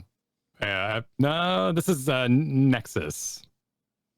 NGS. Okay. I had two options. I chose wrong. You pulled this. I didn't pull this. But yeah, so bug there. Expect to see that changed. But another kind of wait and see for me. The big place my eyes go are obviously heroics, because I'm always interested in what's going on with heroics. And Maelstrom got a sizable mana cost reduction and got its range increase, which is pretty exciting. But it's been so long since I've even had a reason to go and see how Kerrigan is performing, Kyle, that I was surprised to find out that Ultralisk has a really, really good win rate, 55%, and Maelstrom does not, 47%. What interests me about this Kerrigan change, particularly the mana cost, is can Kerrigan exist without Ana? Because Ana gives, with Nano Boost, 200 mana, which means Kerrigan gets to go as crazy as she wants for as long as she wants in the Infernal Shrines pit while still having the power to fight with the help of Ana. And I like the range increase as well. Yeah, you know, it had me thinking that Kerrigan is maybe a hero you and I have both forgotten when we have our discussions about who needs a rework next, who's feeling old and moldy. Because in a way, I think it's Kerrigan, but I like her combo so much that I would hate for her to lose that. She's extremely expensive on the draft. I agree. Takes a melee spot. She gains survivability over the course of the game, but is not able to dodge a lot of the things that would give her trouble in the first place. She's weak to reposition in many ways. This bug currently being active is huge because that means she can handle a solo lane for an extended period and get to those levels where this is going to be acceptable for her to pick up that soak.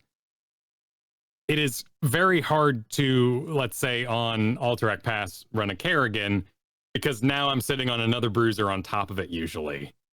And if my range DPS is not in absolute form and rocking, and I definitely want it to be sustained in that case, but that's not what happens, because often they see the Kerrigan, they go, okay, we want follow-up, we want burst. And to me as the tank, most of my tanks right now are about living for as long as possible and staying in the thick of it because of that. Auto attack ETCs and auto attack Diablos, and even Johanna to an extent, because I want to make it through 2 Iron Skins in a fight. Yeah, it's interesting, right? I mean, and also like Kerrigan's combo does a lot of damage. You know, you probably don't need Mage Burst to complete a kill if the Kerrigan's doing your job. I'd say she's providing all the burst you need in that situation, plus the lockdown. So let's just sustain through it with something more practical like Tychus or Rainer. Yeah. I don't know. Kerrigan is interesting. I have similar thoughts to Illidan, but I would rather personally see a Kerrigan.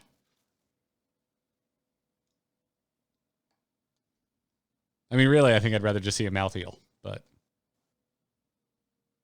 That might be it. And if we're declaring Gaslow king of Infernal Shrines. I've been pushing down car analogies all day, but this is really one of those things where have you ever watched Top Gear? Yeah. You ever see when they would do a car review, it would be like a new car, they'd review it, and one of the other hosts would show up with a car that competed in that class and be like, well, if this is what you're looking to do, if this is the role you're looking to fulfill, this option does it much better. And that's kind of where I look at heroes like Kerrigan and Illidan. Is like, oh, they're exciting. They look cool. They're fun to play. They have unique kits. They're just oozing with flavor. But am I gonna really just have to work too hard? Not only myself on this hero, but as you mentioned, is my team gonna have to work too hard to figure out the draft puzzle I just threw at them?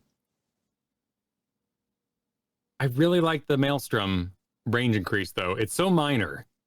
But I would love to see this applied to a lot of our struggling old assassins in that sort of a team fight tier, like Malthael, like Genji, increasing the size of the Dragon Sword, increasing the size of Tormented Souls could be a way to go about it without it getting ridiculous. Yeah. Come back to me on that question at the end of the show, Zavix. I'm happy to go off on what car each hero is, but not during the podcast. Samuro. Dev said that they bring up his niche status and agree with it, but say that despite that niche status, he's gone a little over the edge of what they believe is to be too powerful and frustrating to play against. Saltwall and Samuro, Kyle. So they're reducing a couple of his overperforming talents, as well as how slippery he is to catch and kill once caught out. And so baseline windwalk, bonus movement speed is being reduced 25% to 20%. That is going to be felt. And then nerf to the bonus damage on crushing blows. The damage was reduced from 15% to 10% per stack. That's huge. That's a massive nerf on crushing blows. And then the bonus mirror image health was reduced. It was cut in half on 3-blade style from 50% down to 25%. But Dance of Death, the mirror image blade storm damage was increased. You got that going for you at level 20. Kyle's making a face for the podcast audience.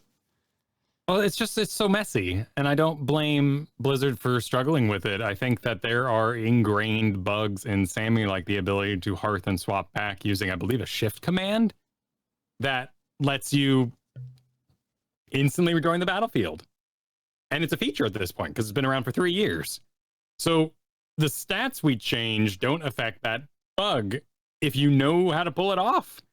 So it's almost like when you purchase Sammy, they should like email you a small PDF and be like, here you go. You've entered an elite crew. Memorize these bugs, please, in order to enjoy your hero. I see you just purchased the Chemex. Here's how you use it. Exactly. That's Samuro.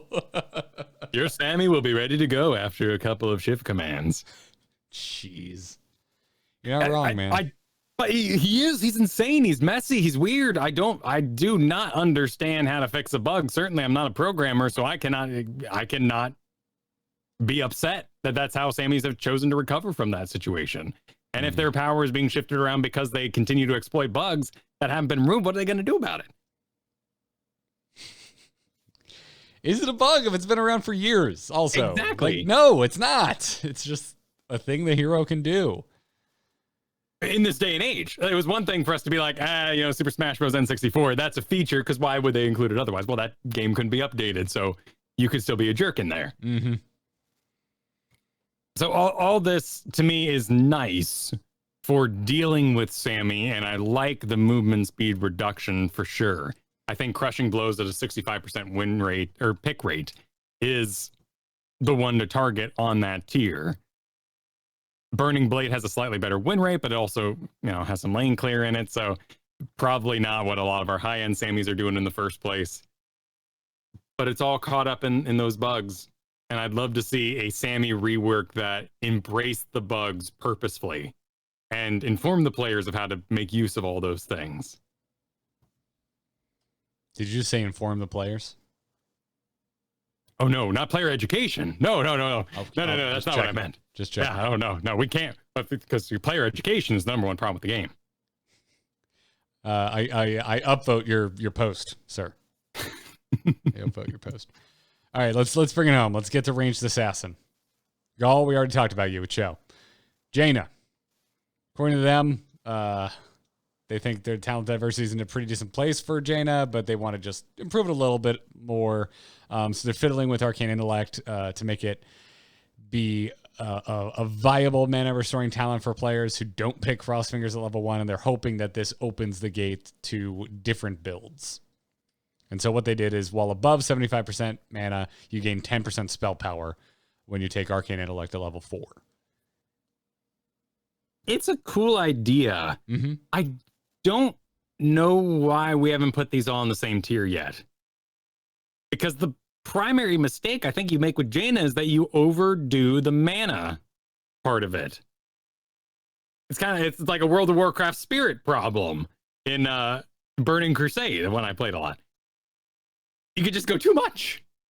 And you can, by nature, being like, man, this mana kind of is rough. I'm going to do Fingers. Man, the level 4, my mana is really rough. Arcane Intellect. Oh, man, my mana. I'm having trouble with my mana, Icy Veins. And by the time you get to the late game, you suck. Because you're over-invested in this mana problem that has now disappeared. Now you have a damage problem. Right, so I would love it if we grabbed Fingers of Frost, Arcane Intellect, probably not Icy Veins, but you get my drift, and put them on a similar tier and made them competitive against each other. Yeah, I like that. I like that. I haven't thought about that with Jaina. She's just so safe. She's such a safe mage in terms of pick, right? Well, and it's interesting that getting away from Fingers of Frost, we have Winter's Reach for the Frostbolt build maybe into the Pierce targets. It's definitely one of those situations in like replay reviews or when you're coaching, the answer is so lame in that you missed all your bolts getting into combat, therefore you had no mana. There was no reason why you needed more mana if you would have hit your spells in the first place because the fight would have been over. And Pierce is really good with the range. So what kind of Jaina are we incentivizing to build here? And Ice Fury Wand does feel like the wrong direction in a lot of cases. I think it's a very cool idea. I think giving her more auto attack range on that talent could be kind of neat. Yeah, because I don't know. To me, I look at it, I get way less. I just get out of the whole build situation. I just go, there's just too long of a breath between blizzards. And you need your Frostbolt to feel impactful to do anything in between blizzards. Yeah. And the Pierce helps with that. And so does the range. So I don't know. Auto attack would be an interesting way to go. But it's just not where so many people's heads are at with mages in general.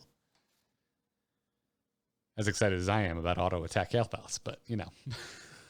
No, and you know, it's a safety concern. You got a 15-second cooldown, and Ice Fury Wand on paper, reducing that by 2.5 is crazy town. Certainly in like a World of Warcraft raid boss setting. Yeah. But in the wiggly Heroes of the Storm without Ice Block available at that point, which would also stop you from auto attacking, it's just not safe. Yeah. But I do like that they're touching Jaina. She's perfect when you have the perfect build.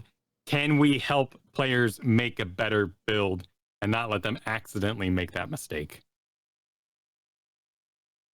Yeah. I don't know with Jaina. Jaina's another one, just kind of feels set in her ways. Not in a way that I'm necessarily bored. Because I still like taking Jaina from time to time, but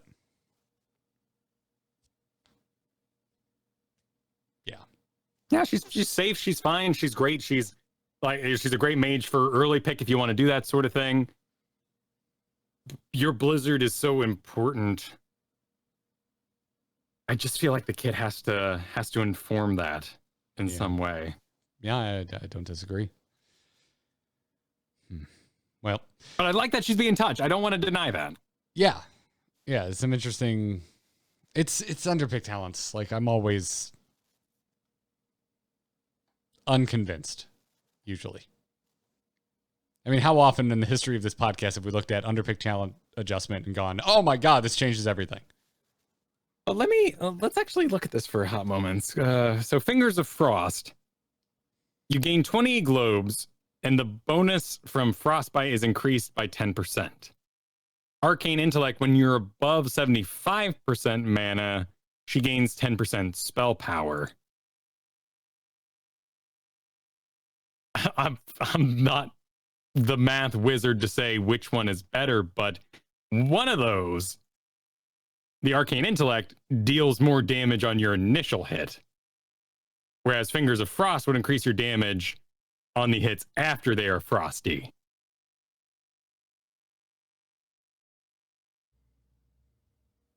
So they are different talents in that way. But I still stand by my point that I'd like for those two to compete with each other. It's a way to go. We'll see. Mephisto is up next. They said that they saw feedback that Unspeakable Horror is a little bit awkward to use since it doesn't silence players while they are rooted by Durance of Hate. They agree and saw an opportunity to do a few other changes while they looked at it. And so Unspeakable Horror, additional functionality, enemies are also silenced while they are rooted. That's just and for intuitive 3 seconds after the root expires. Yeah, that's just good. That's intuitive and good. It is good.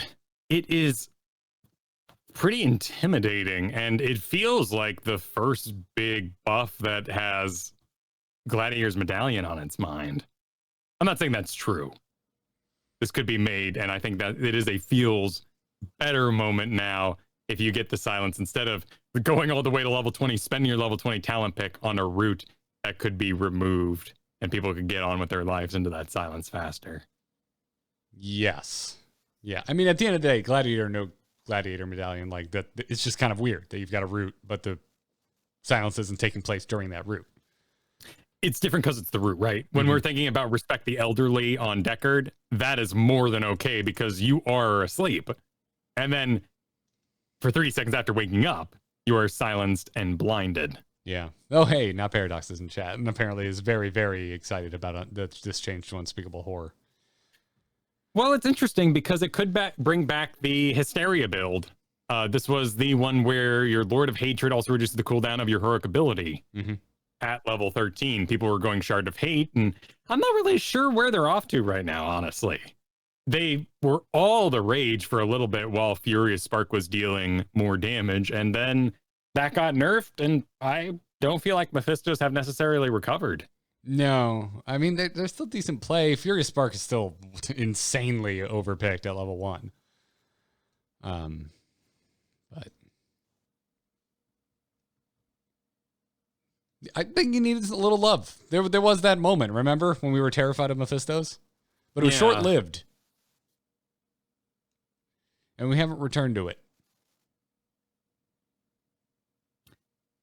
He has to recover in a different direction. What happened briefly there was we were kind of doing a Vala situation with a spellcaster, where this team was going to have so much damage via Mephisto that we could run Uther or a second healer, Ariel on just weird stacks in that way. Yeah.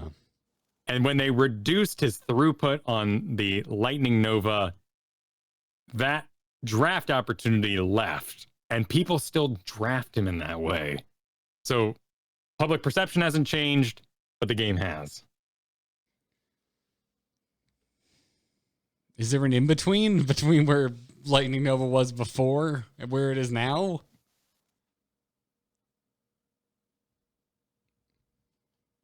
It's also a counterplay problem. People are really into targeting where the shade's going to be nowadays. Maybe like a Nubarak. Maybe that shade needs to be in a bush. Mephistos need to change the way they play. Yeah. I mean, we could also make Furious adjustments to shade, but that would be pretty game-changing. So yeah, I know. I what's like happening here is, of it. outside of Unspeakable Horror, pretty subtle.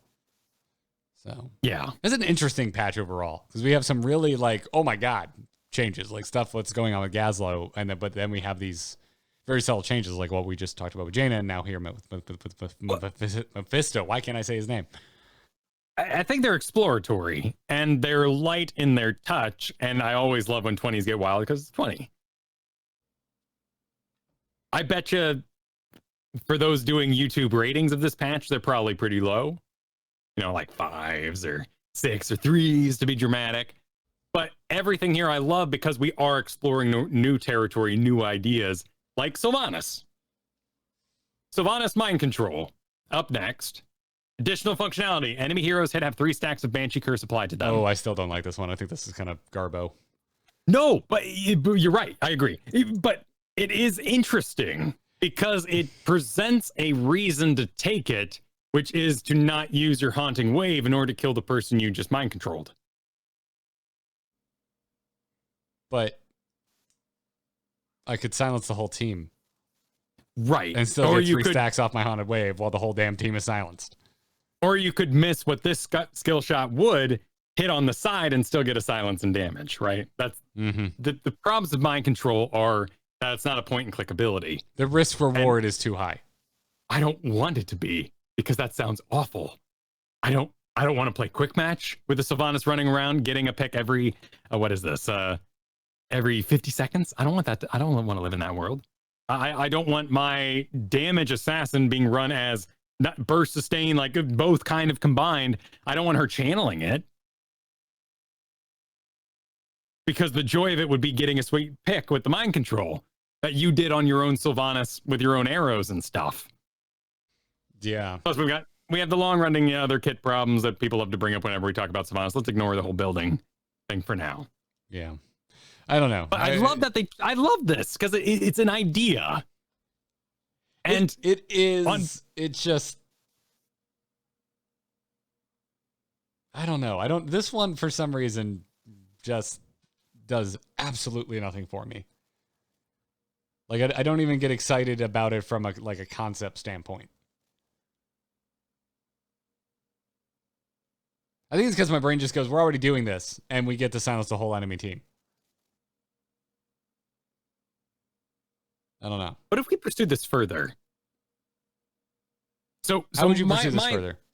My idea here is that, if you use mind control to get a pick, you would have, in its previous iteration, you would land mind control, festering wounds across the target, because you want to have the 3 stacks of Banshee's Curse to really wail that target down.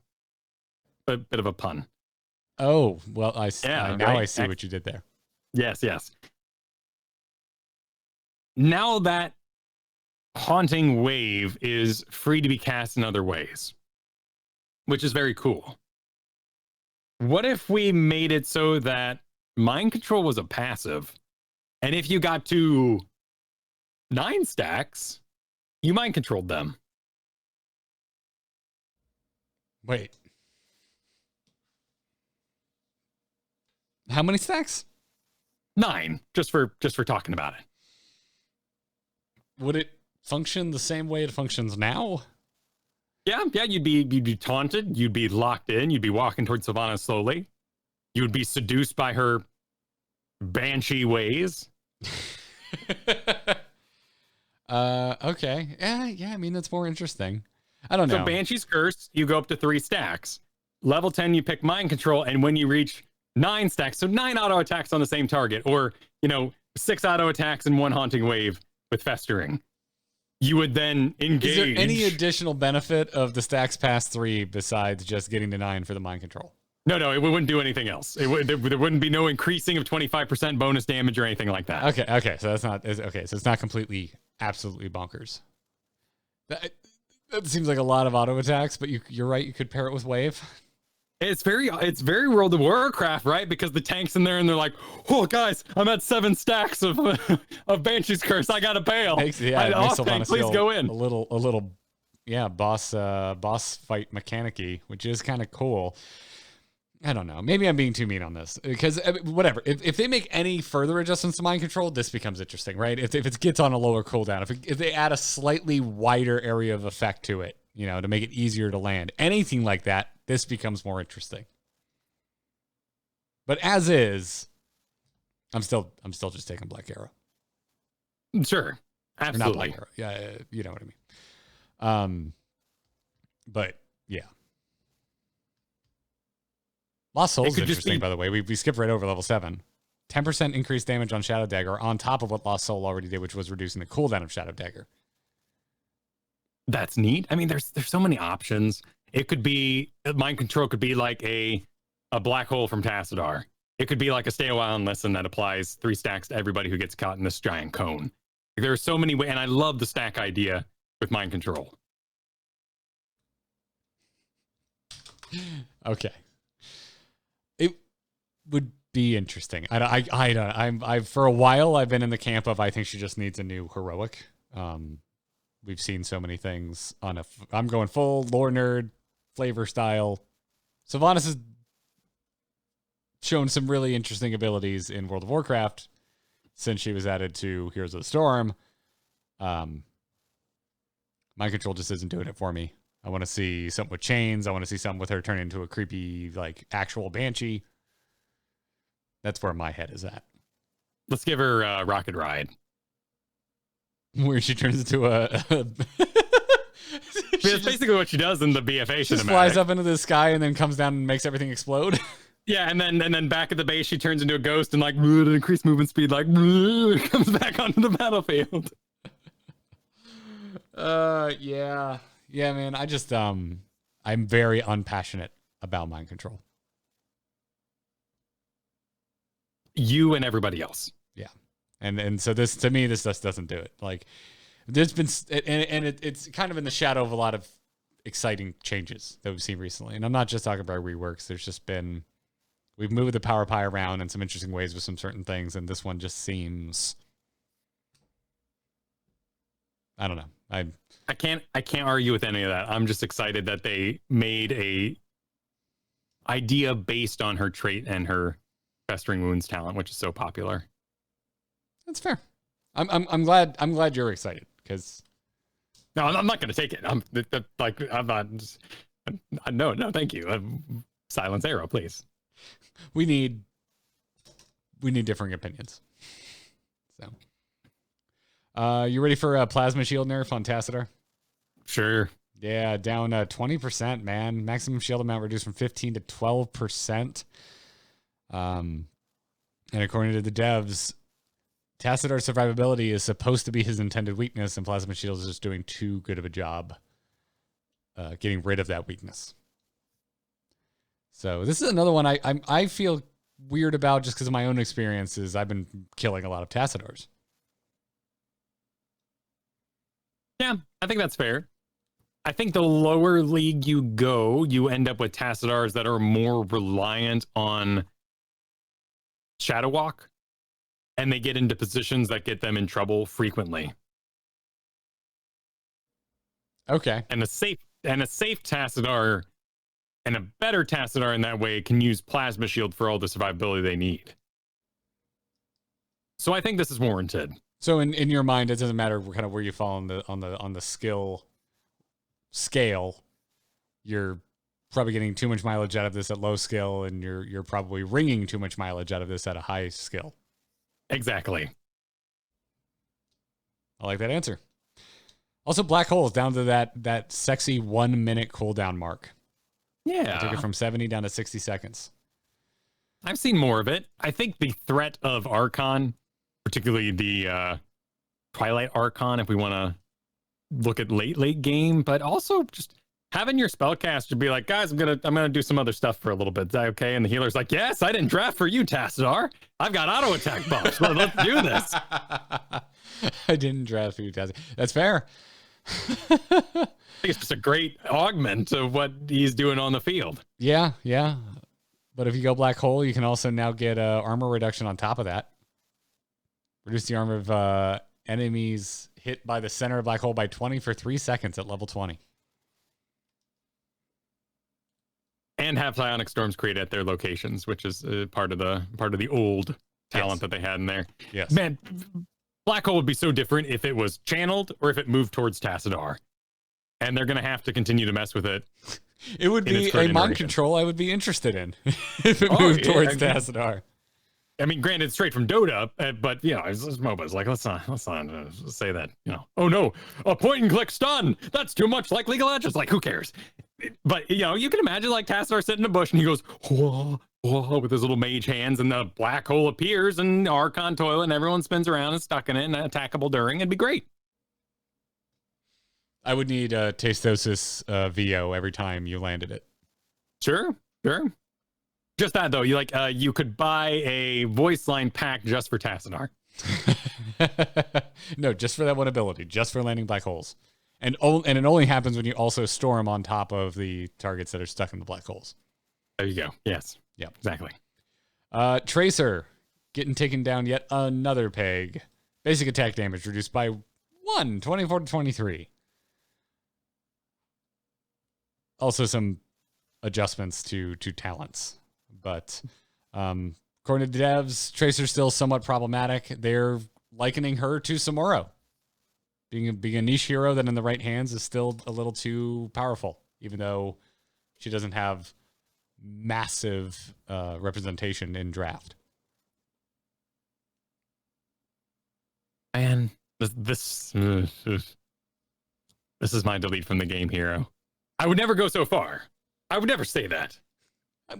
I think most listeners, unless it's their first time, Kyle, understand you and understand that you don't mean that in a harsh way. No, you're just being honest with yourself. Like, I'm glad Nova exists. I'm glad Chromie exists. There are many heroes that are fulfilling many different fantasies across the Nexus.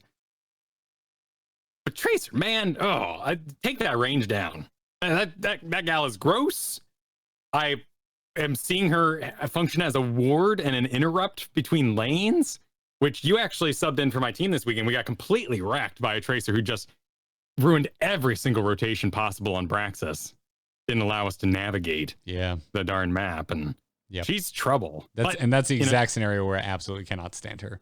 Because other times I get really excited with your run-of-the-mill Tracer. You feel so good when you actually get her, right? But every once in a while you run into that Tracer main, and it just feels like, what can I do against this? It's difficult too in a game with so much solo league because it's an adaptation of your playstyle. You cannot go out anymore, Jaina. You cannot participate in that way you previously did, Raynor. You're still great. You still might be great at it. The threat of taunt variant might be real, but we have to apply multiple threats, and we have to play very different to make sure the Tracer doesn't run amok, because she will escape from that taunt because it's such a short range. I'm just an angry Tychus player who goes, my range is what? And Tracer gets this? But like Mal'Ganis, like maybe even an Uberak who doesn't lifesteal, but still is on that razor's edge, lowering her attack damage means less healing and less this and that. And it has this could be a effects. nice little bump down. Yeah. I mean, it's a factor of 1, but 24-23, that's a 4% decrease. So it's not nothing. But. All right, Kyle, you find, we went in hero order, so it does this happen to be alphabetical, but are you ready to open up your final big present? Oh man, this is the one I've been waiting for. I got all the ones where it's shaped like DVDs, and now I'm ready for the one that you think is an N64. Yeah, I think this is the one, man. I was squeezing it. It was hard. It was heavy. It smelled of cigars. Oh yeah, it would. Yeah. Tychus would. Tychus. Ooh, I like this stuff, Kyle. So they said they made some changes to Tychus's late game talents and have seen much better talent diversity from this effort. So they're doing the same thing for his early picks. You might be distracted right off the bat, Kyle. I would forgive you. I would forgive you for a moment if you go quarterback, move to level 1 from level 7. What? And they didn't change it? It's still a 50% increased grenade range? Oh my God, that is insane. I would forgive you if you completely missed the lead here, which is that press the advantage increases Tychus's basic attack range by 1. Or you might need dash still, which is still there at level 1. Increase the range of running gun by 50%. When cast, Tychus's movement speed is increased by 20%. His pursue talent, which works so well with his overkill. I'm just gonna be a jerk. No, Kyle. It's all about that range. Basic attack range increase on Tychus. There are a lot of things to be excited about here. For one, yes, press the advantage. Making your basic attack range 5.5 means that you can move more seamlessly between other ranged assassins. So I think Tychus is already going to have a much higher pick rate just because those who don't play him as often can recover that range that they're used to. Awesome. I have a follow-up. I just really want to hammer home, press the advantage. How long, Kyle, do you think until this is just baked in? I think it's a difficult choice right now. I really like the quarterback dash, press the advantage comparison. They do different things. I think safety. I think safety is a premium on Tychus more than almost any other hero in the game. And quarterback's still good. It is, but you know what's better? Landing more auto attacks. But you might. Here's the problem though. You might hit more auto attacks with dash because you have increased movement speed, particularly if you're chasing something like a Deathwing. Because the problem isn't getting in range of Deathwing in the first place. It's being actually able to stay connected during your minigun when he walks away. And that movement speed supplies you that little extra toes length with every step and lets you keep auto attacking. Extra cigars length. Rip. Yeah. Tychus' cigar, cigars by the length. way. There we They go. used to have. There we go. Gaslow had one too. You're just obsessed with cigar characters, man. Put a cigar in Misha's mouth. You never stop. Oh my playing god! this If video Misha game. had a cigar, actually no. Kyle, Misha is high class. Misha has a pipe. Oh, okay. Yeah. Okay. Yeah. They also went in and added a base passive to Master Assassin, so you get 10% attack speed just by taking it, making it a lot less risk reward, which I really like and does give you some options in there. You can do a really cool shifty build for resets on your minigun, which previously was capable, but now you can do it with the range. Combat Tactician, level 7, still being available.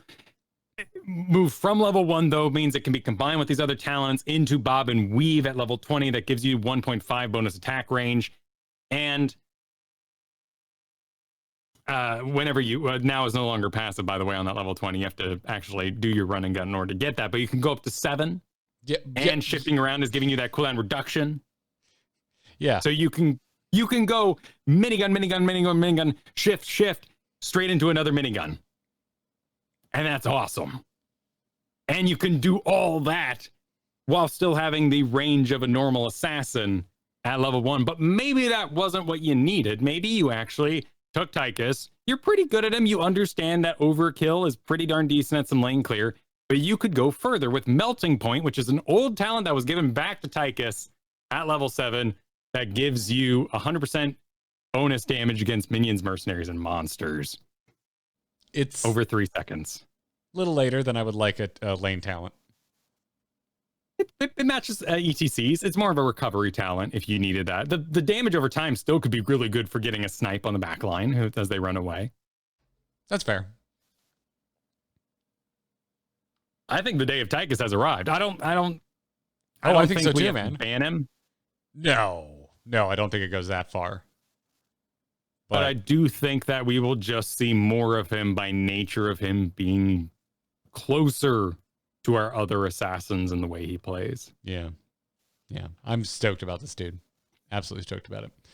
And that's it. That's we made it. 2 hours later, we got through the patch. All right, we did it. That was a lot of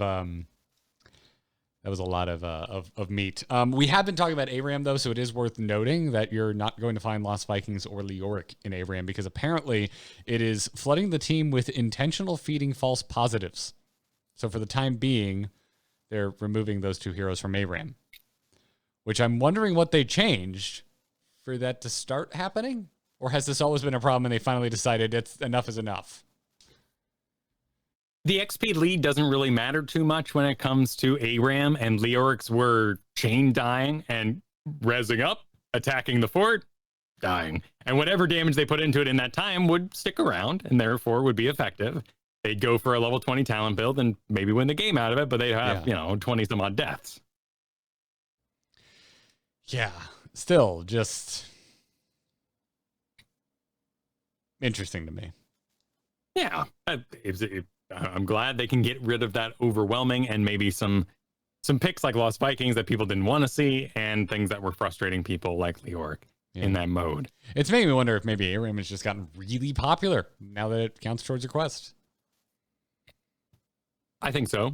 I think people have a lot of games on their docket, and maybe firing up a little Here's the Storm ARAM while you wait for a raid or something else on the Blizz client. Yeah, can be quite the enjoyable activity. All right, Kyle, we got to do the YouTube thing. What do you grade this patch? Okay, let's do. Do we need to officially adopt? Are we doing letter grades or 5 stars? Oh, we do need to decide that. I like. I like 5 stars. I like stars. Do you like stars? I don't know. Stars have been ruined by restaurants. Because, okay, all right. So you want to do letter grades? Yeah, letter grades though, because 5 out of 10 can still be like, it sustained you. It was a meal, in a sense. Letter grade Fs are so bad. Fs are so bad, and you're still 50% there. So I want to do out of 10. All right. That's easy enough. So, how many out of 10 would you give this? You know what? In all honesty, I go 6.5. Serious? You're not memeing? I'm not memeing. You're not I memeing. think that Can I love. Can I let you know where my head's at? Okay. Just the whole idea of rating. Yeah. To me, there are genres of patches. And I don't think you can grade a patch like this. I think patches should be like an overall. If this was a syllabus, Kyle, non-rework or non-new hero patches would not be worth the same amount and like kind of be graded on their own.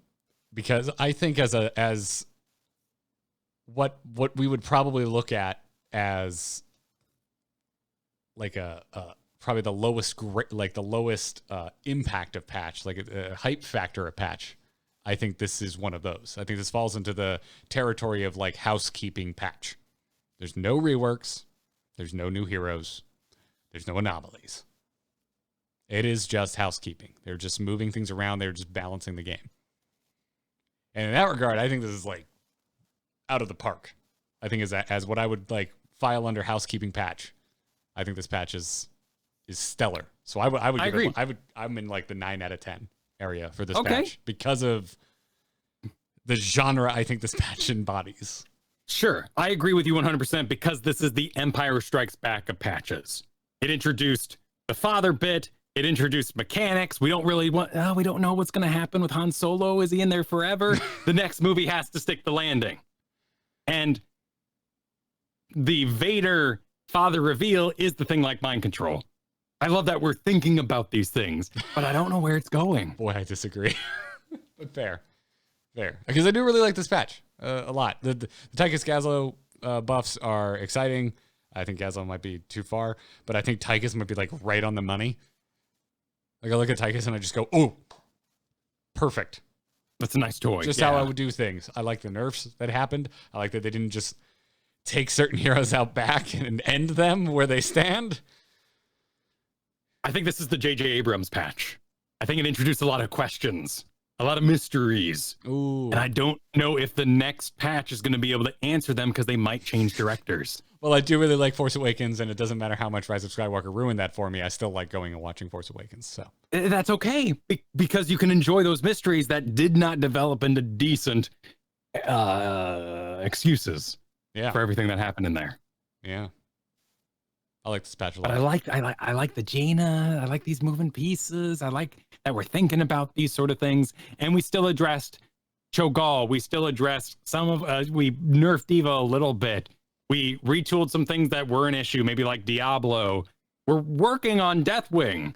Like there's a lot, like dividing these into buffs and nerfs. There's a couple that I just say are just talent incentivizations, just little tweaks. Diablo, Deathwing, Uther, Jaina, Sylvanas, and Tassadar.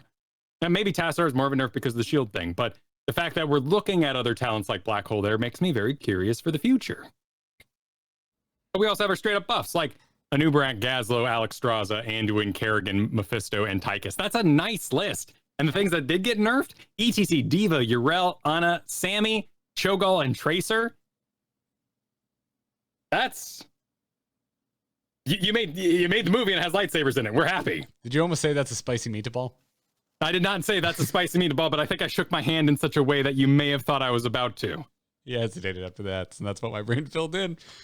Great. So who's your winner of the patch? My winner is Tychus. Big surprise there. My winner is Gaslow. I've already mentioned Big Diablo. Yeah, right. Like with a personal bias shown a little bit. But I love that I won't be casting too many flame stomps anymore and ruining my mana pool. All right. Who do you think the biggest loser of the patch is? I think it's Yrel. Really? It's a minor thing, but we're reducing her personality by messing with her top big talents. Huh. Interesting. I think in the long run, we're probably going to see Diva be the most affected numbers-wise. Probably. From here, so I would probably coldly put Diva there, which I think is boring, but I also think might be right. But Yrel is interesting. And only an answer you could give, because there are a few heroes I have as pitiful an understanding of as I do Yrel. Right. If we wouldn't be savage, if I wanted to get internet points and walk out on stage and be like, agreeable statements, everyone, and they go, yes, I'd say Anna. Anna wasn't done right. Like that, we need to address the grenade issue. But just don't take Alex Strauss is kind of my opinion there. Like spread around how you're going to heal. And okay, don't, Anna might be worth a 0.5 in my rating. So that's what matters. 2 hours of nuanced discussion. The only thing that matters is our rating. 8.5 out of 10. Right? Take it down. Take it down a notch. Only 6. Only 6 for Kyle. Only 6. Well, folks, I think that's going to bring us to the end of a meaty episode of Into the Nexus. If you would like to be a part of the show, write in. Let us know your thoughts. You can tweet at us at itncast. You can write into the show. We have an inbox, an email set up over at itncast@gmail.com. So do so. If you want to support the show, check out patreon.com/ITN. You'll get access to our Discord. You'll be able to come play games with us when we do our patron game nights. And we really appreciate it. It really does. Like, I cannot stress how much this actually legitimately helps us. We get to make a portion of our living from putting time into our coverage of Heroes of the Storm, and that is amazing. And so thank you for the support, and consider supporting us if you like our show. Huge thanks to our producers, by the way, Declan H, Cheesy Bob, Chris K, Mike C, and Sean B. Other than that, check out the show and its back catalog of episodes over at amove.tv/ITN blog. I believe I took down the actual old portal because it was just getting old, and I haven't relinked /ITN. Need to remind myself of that. Anyways. Go check out all of that, but also check out all of the other awesome content that Kyle is making. Kyle, where can everyone find it?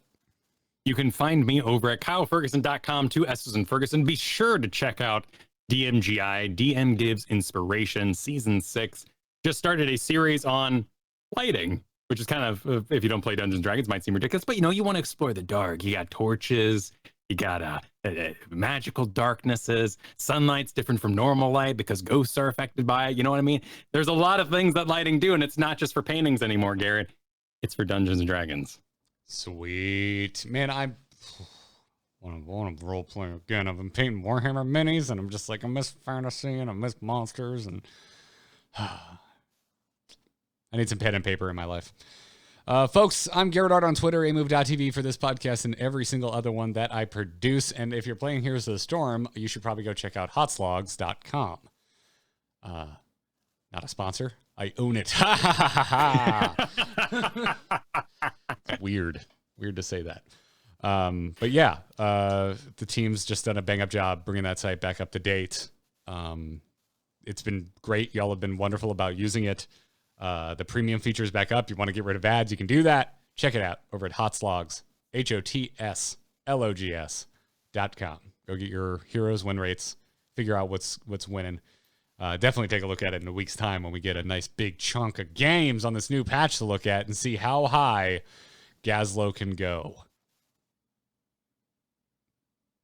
I think he's gonna nestle himself right there with Rexar. That's my call. It's gonna happen.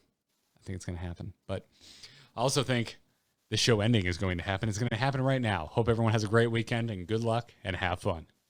Take care.